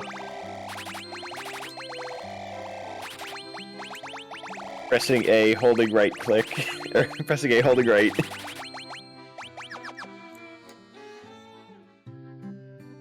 Alright. Now we're gonna get out of here. We have to make one stop here. And that is to a town called Melmond. And if you're familiar with Final Fantasy Run, nice. It's the new mobile game, by the way. Final Fantasy 1, if you're familiar with that, the town of Melmond is not the place you want to be. It's the worst town ever. We're gonna stay at the inn here.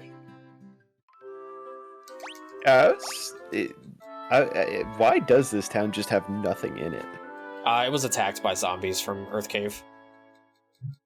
Well, yeah, I mean, the story reason it has nothing, but it's just wild that, like, there's so many things that aren't in this town. I mean, it's Melmond. They're just lazy and don't care and... You know. Yeah. Melman things. Just Melmond things. I see a wild JSR in chat. JSR is a creator of a command in my channel, saying that the FF1 battle theme sounds like a cabaret, and like now I can't unsee it, and it's just like this image that he posted, and it was just like a picture of like a line of like cabaret dancers.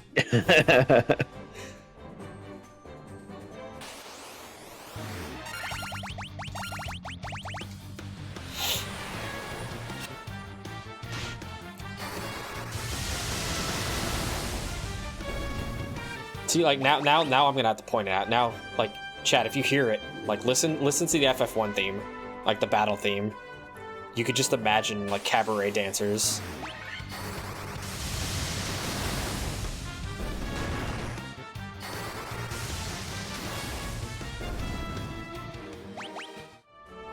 I hope y'all can't unhear it anymore. I'm sorry. I definitely can't now. All right, Yep. so we're gonna come over Game here. ruined. We're gonna come over here to Lefane, and we're gonna pick up the chime.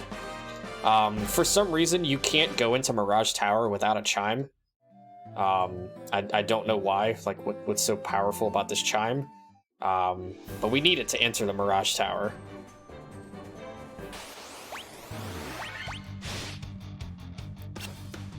We're gonna use that to get in there, and we're gonna make our way. We're just gonna run straight to Tiamat. There is one chest that we pick up in the entire dungeon, and it's our third ribbon. After that, we just don't even care.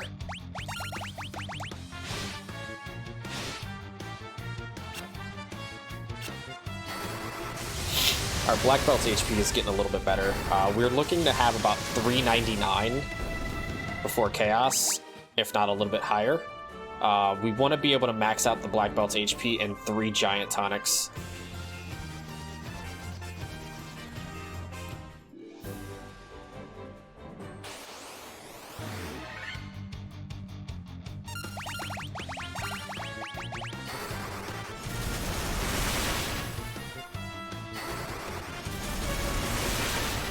We're gonna cottage up here. And we're gonna make our way down, up the Mirage Tower.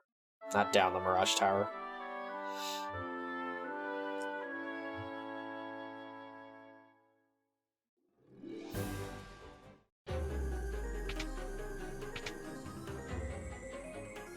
This dungeon was definitely one of the harder runs for me when I was learning the run.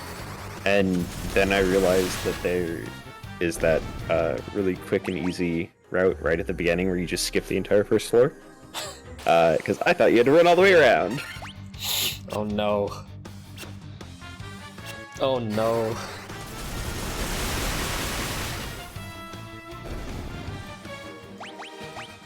And the first floor is like pretty awful, if I'm being honest. Yep. This is a pretty awful encounter too, because they have a really high chance of stun touch.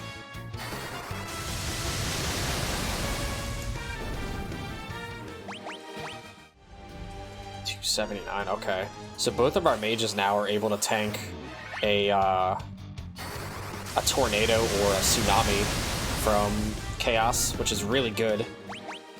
Our mages are pretty destined to just die to chaos, while the black belt just buffs up and just punches chaos directly in the dome.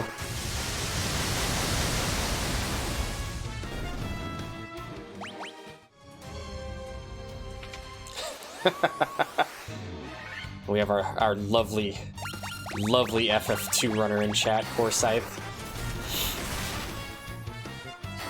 Yeah, you know, there is a game that we resist status attacks, unlike another game that we know and love. Do you not resist status effects in FF2?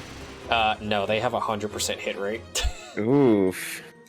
Yeah, the touch attacks have a 100% hit rate in FF2. It's pretty bad. That's not good.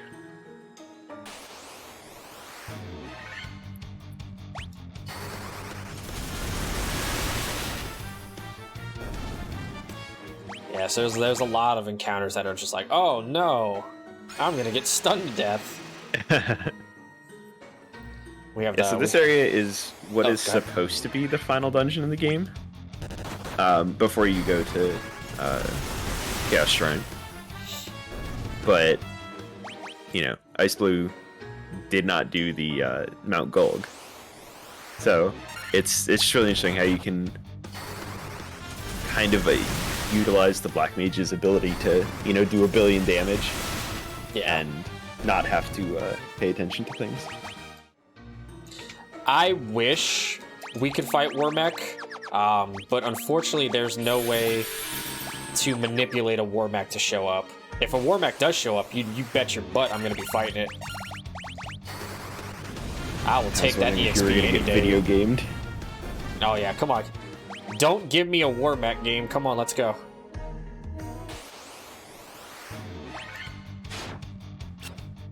One of the guys who watches me do this, Enigma, calls getting a Warmech getting video gamed because it's just a hard fight. Yeah. Warmech can just completely 1 to 100 you, no problem. Yep.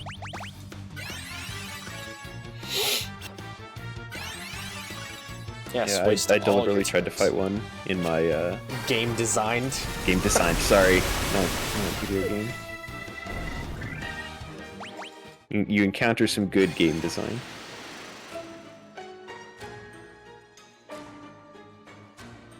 Yeah, I deliberately fought a war mech in my casual playthrough, and boy, those things are pretty hard. Yeah.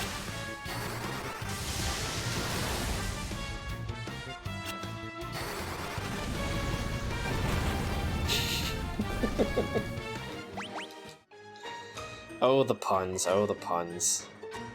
Alright, yeah, I'm gonna make a safety save here after we heal up and... Yep, just in case.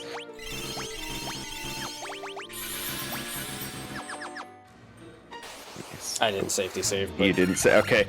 I was about to say, if there's ever a time that you're gonna get punished, it's those 5 steps. Well, I mean, thankfully, the game does save at the start of a floor, auto-save. Yeah. But yeah, now we're fine. See, look, no worries. No worries whatsoever. Oh, I thought that said War Mech. I thought it did too. Like, I saw, like, the single name, and I was like, uh-oh. We got a problem here. Help. Help. Alright, so... The Black Mages are now being retired until Temple of Fiends revisited. We now have a new sheriff in town. And his name is Omac.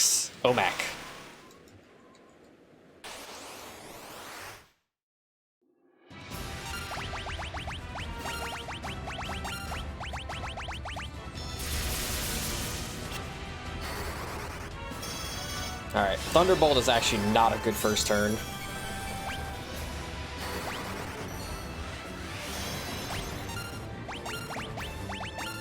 So we are going to High Potion him.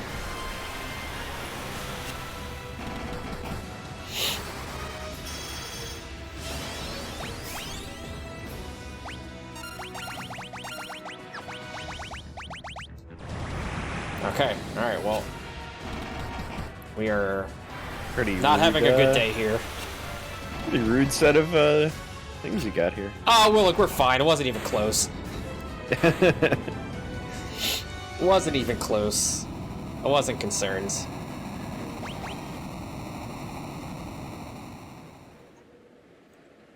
Not even the slightest bit concerned.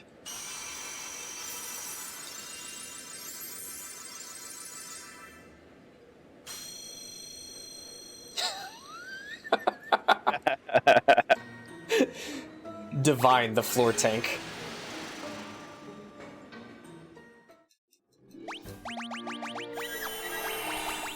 Yeah, so these later fights really showcase why it's way faster to just use the warrior as a tank.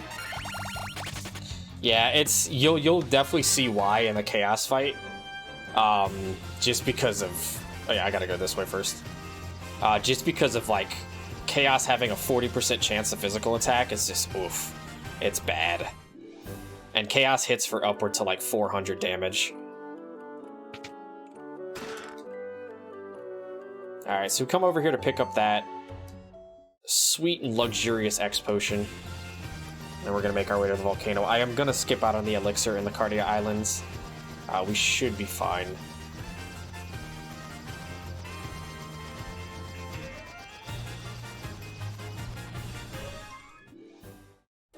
Alright, now we start our journey of running from every encounter here. So this floor hurts you, but I don't think it can kill you. No, it'll leave you at 1 I HP. actually have never I've never actually tried. Yeah, it'll leave you at 1 HP.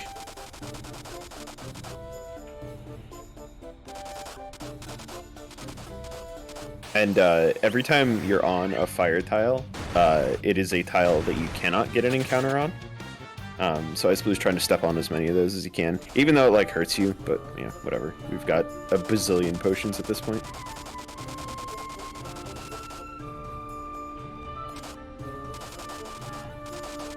Yeah, get those names in for those donations for FF2. You will not regret the hilarious dialogue if you name Leon something funny. I've actually named Leon, like, D's nuts. And honestly, it was probably one of the funniest dialogues I've seen. It just kept telling me that D's nuts is trying to ascend the throne.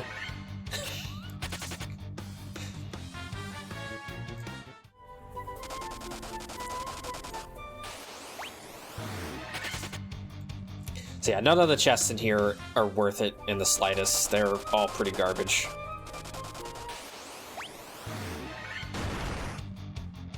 Bong getting punched in the face. I'm sorry, Bong. I'm sorry. See you later. I'll res you in a second.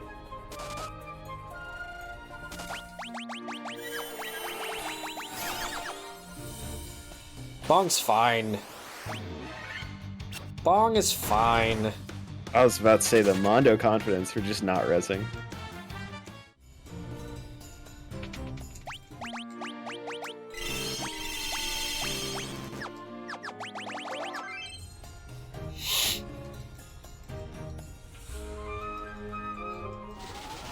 Stretching for exactly. See, you're doing some Pilates, yoga, you know, something. All This right, fight can still be rough if he gets a bad RNG seed on it, but which we're already fine. If Yeah. we get the right turn order, Omac's gonna just one tap Marilith.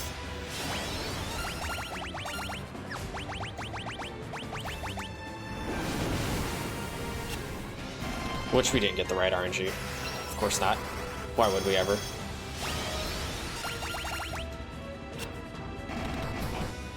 Marilith has 1,440 HP, so if we would have gotten both Divine and Bong, would have tempered and Strength Tonics first, we would have one-shot, which would have been fantastic.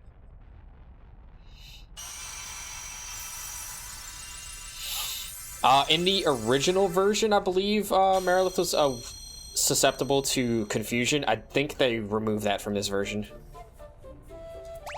I never actually tested it, though.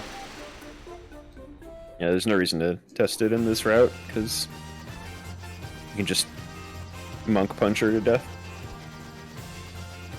Alright. And now we're going to enter one of the best dungeons in the game. My favorite track.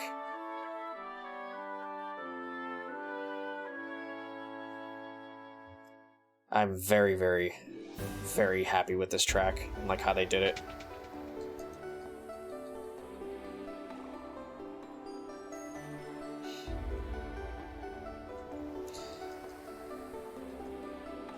Alright, so we come back to the Chaos Shrine and we find out that there is a teleporter behind it after we access the 4 crystals, and it sends us 2,000 years into the past.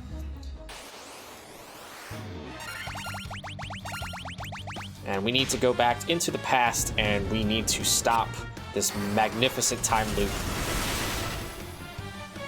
that the antagonist is doing. Chimeras are good encounters. We take chimeras.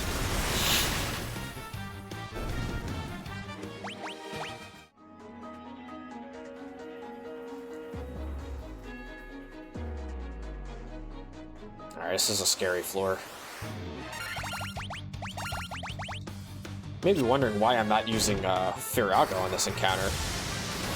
Vampire Lords actually have a spell called Null Fire, which will basically just pretty much stop all fire damage against them. So I use Thundaga. It's a little bit slower, but it guarantees a two-hit kill.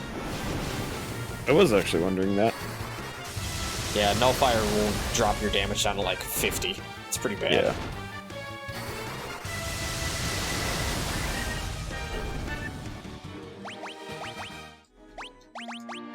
I'm gonna do that just so I can get my high potions closer there.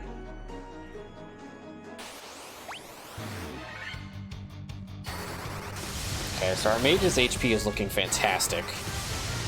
Black Belt's HP is looking pretty fantastic. I'm taking these encounters because I wanna be able to get that 400 HP on the Black Belt. And this Death Eye is the same thing as Evil Eye from earlier. It's got like 0 HP. You just blow through it. Does hit like a truck though. Yes. Oh, by the way, this is Wonderwall.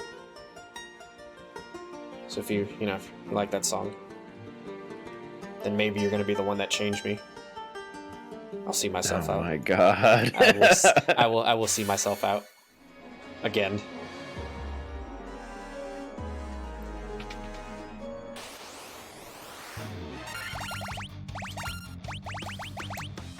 I'm sorry. I'm sorry.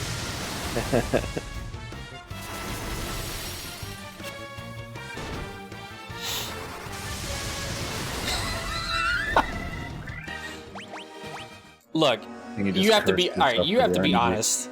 I guarantee you, there's at least somebody in chat that's enjoying my terrible puns. I like them. I just always gotta groan. It's the deserved response. You just gotta groan every time. Audible groans. Yeah. It's funny because I also run. I'm gonna be learning all 6 of the Pixel remasters.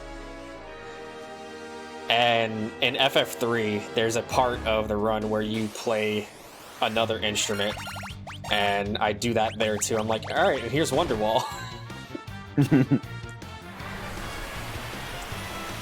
Yeah, I've been meaning to pick up the other Pixel remasters because, like I said, I never played any of these. I never played this game before like 3 or 4 months ago. I highly recommend them.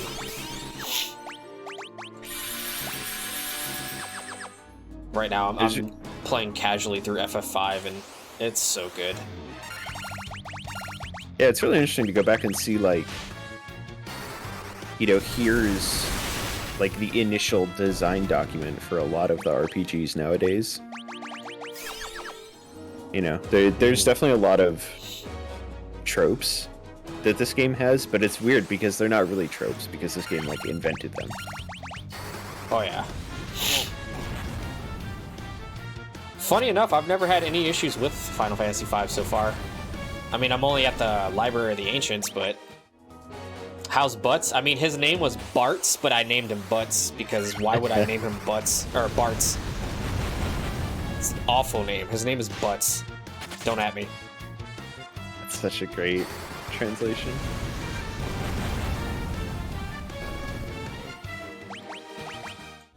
All right, that's a 400 HP. All right, we can start running from everything. That is all we needed.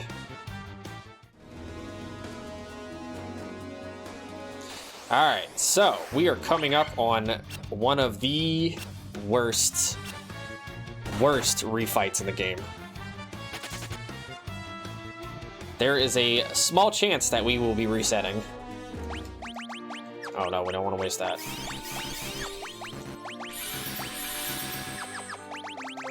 There is a small chance that we will have to reset. This boss has a chance of casting Flare, which Flare is not a friend. Well, immediately punished, I guess. Wait, we didn't die though. How did you not die? My HP is substantially high on the mages. That's wild. Come on, give me the second flare. Let's go. Oh, I thought he was just gonna straight up kill you. I think that was your punishment for the Wonderwall fun. Probably. I mean, honestly, I deserve it. Somehow you're gonna win this. Like, remember, chat, when I said not even close? Yeah, not even close. if I had seen the flare go off, I'd have been Alt F4ing the game already. You're like, alright, I'm over. It's done. Never punished. Never concerned. Always lucky. It's not luck. Don't. Come on. Your skill.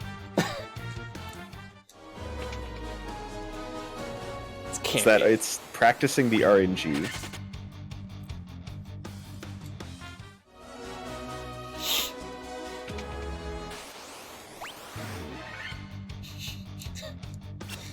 All you gotta do is piss you off and you'll beat everyone. Temper. So you're just running from all these because you're at the correct level and you just don't really need anything Not the anymore? correct level. I look at the HP on my monk. When I'm at 406, that's when I just start going. It's faster to run from these encounters. Okay. I was gonna say, please quick save. Oh yeah.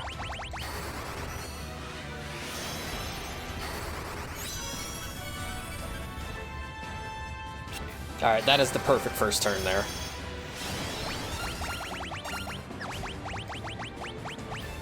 We want to see Carrie do something, or Marilith do something that just doesn't do any damage, or you know, whatnot. We're gonna anger the monk here with as much as we can.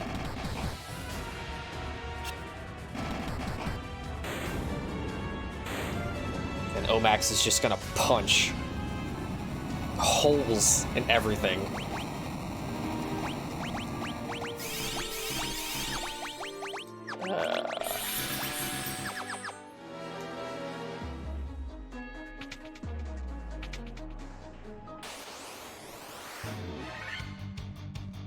This is a tempting counter to take, but we're not. That's such a good amount of experience there.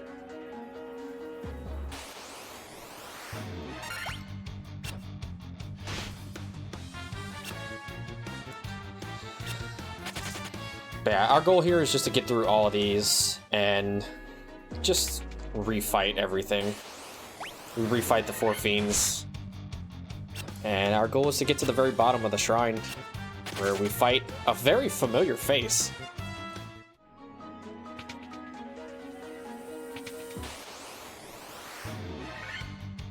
Okay, we got preemptive. I was actually going to take that encounter. Said I'm going to run.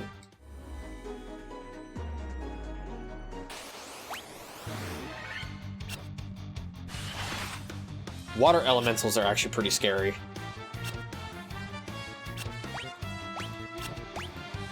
Yeah, maybe it's that I don't know what they're weak to, but I can never kill them in one turn. Blizzaga. Blizzaga That will would be one-shot them. Yeah, I kept using Thunder and being like, man, they don't die. Yeah, they're the only encounter in Sea Shrine that doesn't die to Thunder.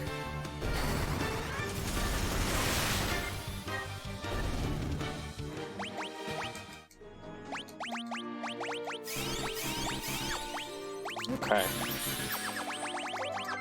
This is a scary encounter. Kraken 2 is disgustingly strong. So what we want to see here is Thundara's Ink, or physical attack on our fighter.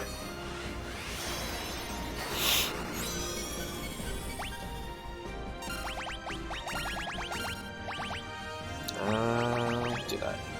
It's perfect. One physical attack will wipe out anything. So we gotta be careful.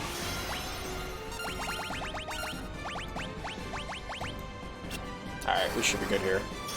We won't one-shot, but we should be fine.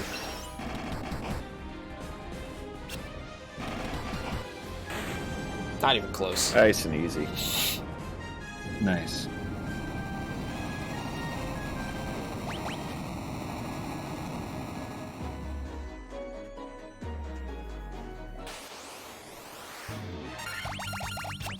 Ooh, Death Knights are fun.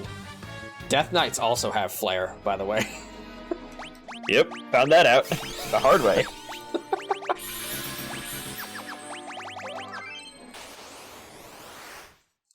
This is another one of those fights that can be pretty scary. Like that. I now have to focus on healing instead of buffing up.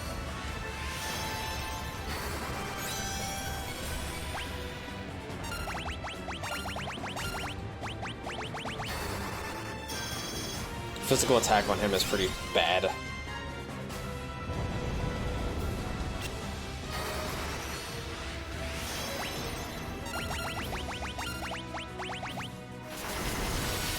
Alright, we should be good for next turn to start dumping more buffs into him. Actually, no. I was gonna get a little frisky, but no. We can get frisky next turn. Might just be fine now to. Yeah, he should be done here. 5,500 damage? Yeah, here we go. Okay. We are coming up to the final boss of the run. Welcome to the casino, chat. Probably should do this. Welcome to the casino. I hope you weren't expecting to... Wait, what did I just... There's Null Blaze. I hope you weren't expecting to enjoy your time here.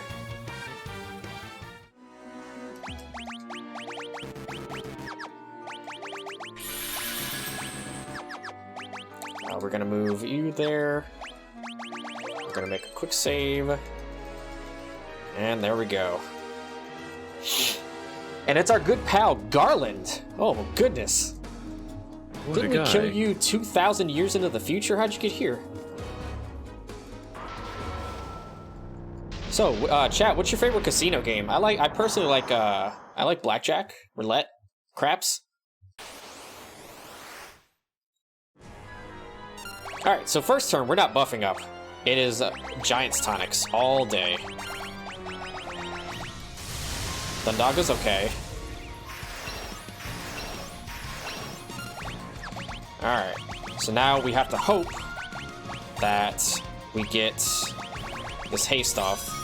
That's not a good thing. That's not a good thing. It's not good, but it's not... I mean, it could be worse. Yeah, but if he physical attacks anybody, they're going to the Shadow Realm. Sure, but it's also a turn that he spent doing nothing, so... Okay, Earthquake is a fantastic move.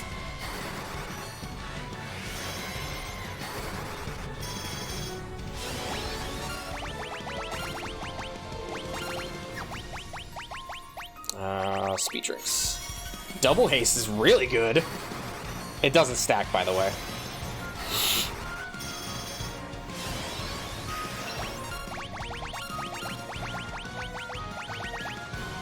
Perfect.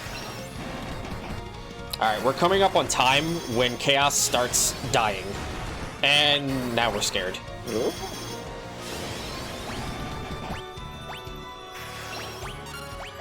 Okay, we have to figure out who's gonna go first. I'm hoping it's you. Okay, we're fine. Alright, yeah, we're Easy. coming up on time here.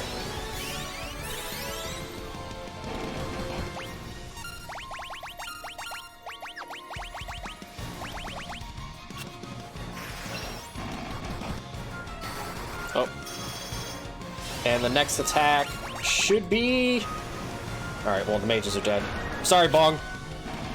And Everyone dies at the end of the run. And time. Very, very nice.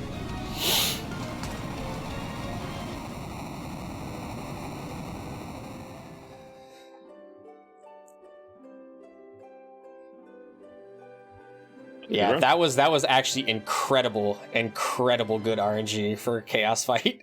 I would take that in a PB attempt. Keeping the mages alive that long to get my black belt to do 6,000 damage is fantastic.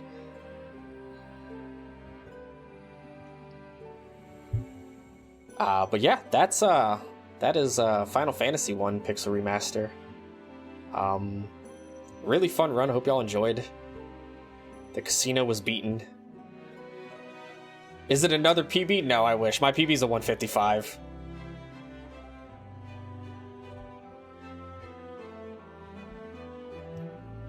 Yeah, I'd say to people who are learning to pick, who are like interested in this run, this is pretty easy to pick up. There's not a lot of complicated stuff. The notes that are out there are really good. They have a really straightforward path and buying for the entire game. So yeah, I'm a very organized person when it comes to like typing up stuff. So I've gotten a lot of compliments on how like organized my guide is for this game. Everything is just separated like really well. There's probably a lot of typos in it because, like I said, 4 a.m. But I've gotten pretty good positive stuff from a lot of the newer runners. But yeah, as far as like me goes, I want to say thank you to the staff here, Slurpy Ninja, Dotface, Barkover, Trank, everybody else behind the scenes doing the tech checks, sound checks, everything. Thank you for letting me showcase these two games. And thank you for like everybody to offer like all the donations to this great cause. Make sure you get those donations in for that, FF2 run coming up, where you'll have Delton running it, and you might have a familiar face on commentary for that game, maybe. I do run this game kind of on and off. I'm in the process of learning all the Pixel remasters, and then I also run all the retro Zelda games, Zelda 1, Zelda 2, Link to the Past, LADX, BS Zelda. And then I'm learning Earthbound right now, if you're interested in that game too. It's a pretty fantastic run. It's very long. But if you like the puns, you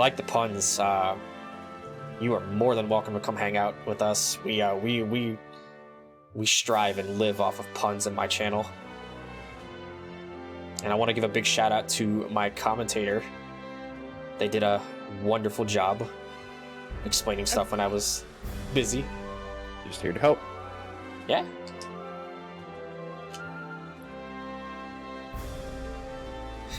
Yeah, that was great. That was a lot of fun to watch. Thanks for having me as well. Yeah, no problem. Thank you.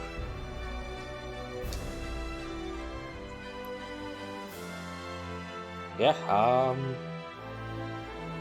up next we have FF2. Somebody want to go over everything about the FF2 run? Yeah, we'll be throwing that too.